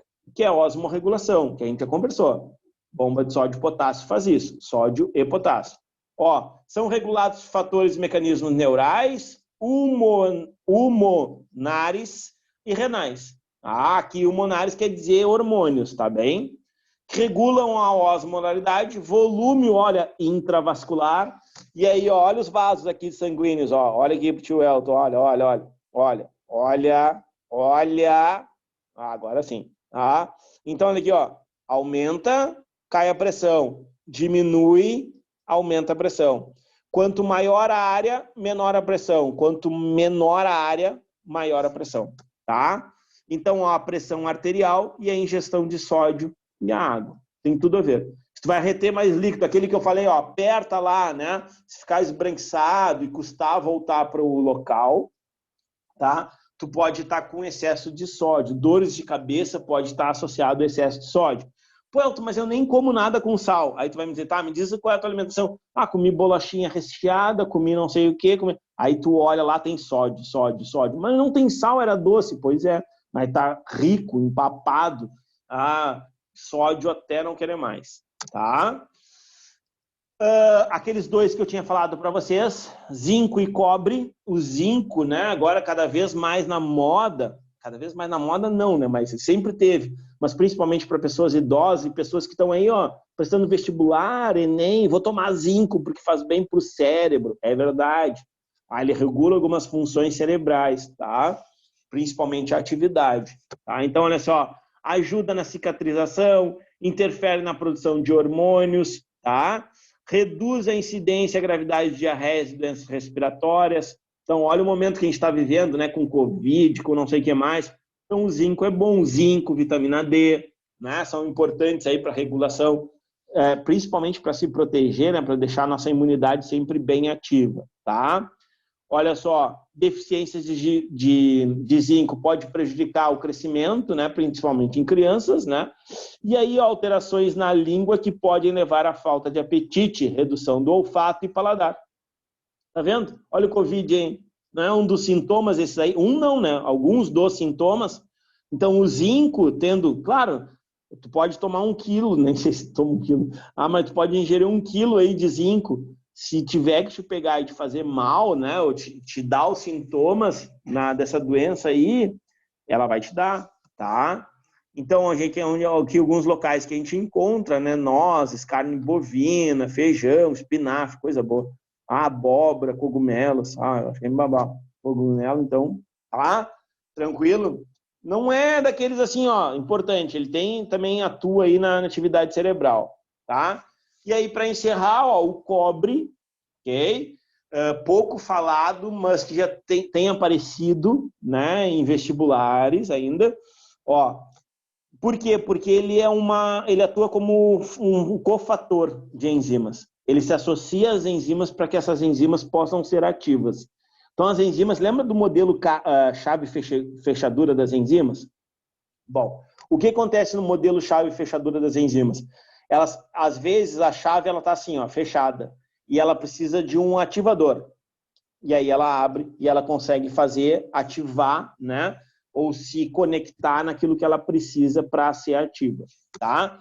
Bom, o que acontece? O cobre atua muito como isso, como esse cofator enzimático. Então, é componente de muitas enzimas, por isso que está aqui. Envolvido com a oxidação de ferro, né, no organismo, então, vai estar presente, vai estar associado às funções da formação de hemoglobina e de hemácias, tá? Indiretamente, mas tá. E produção de energia mitocondrial, ok? Também nos protege contra oxidantes, ou seja, aquelas moléculas que podem, porventura, vir a nos causar câncer. Ok? Agora no final, que eu não prestei atenção. Contra agentes oxidantes. Os agentes oxidantes, eles são fatores que são liberados. Por exemplo, assim, ó, frituras, agrotóxicos, que porventura a gente ingira nos nossos alimentos, medicações. A gente chama de radicais livres. Os radicais livres. Os radicais livres. O que acontece? Esses radicais livres percorrem nosso corpo e se instalam em algum local que ele tem afinidade, na membrana plasmática. Se eles conseguirem entrar, eles podem chegar no núcleo e alterar esse DNA, o que pode causar câncer. Tá?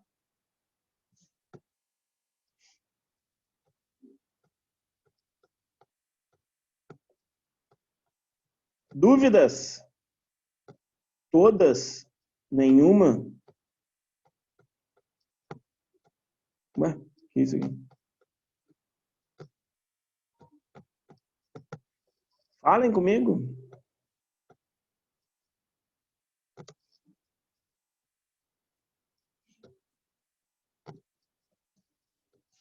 Não?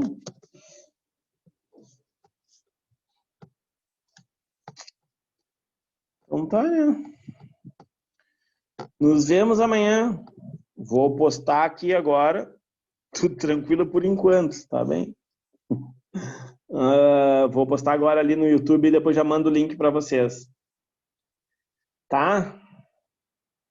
Descansem. Durmam bem com os anjos. Com os anjinhos. Tchau, Carol. Eu me acordo às 6 horas da manhã de novo. Tchau, tchau, tchau, tchau. Até amanhã, hein?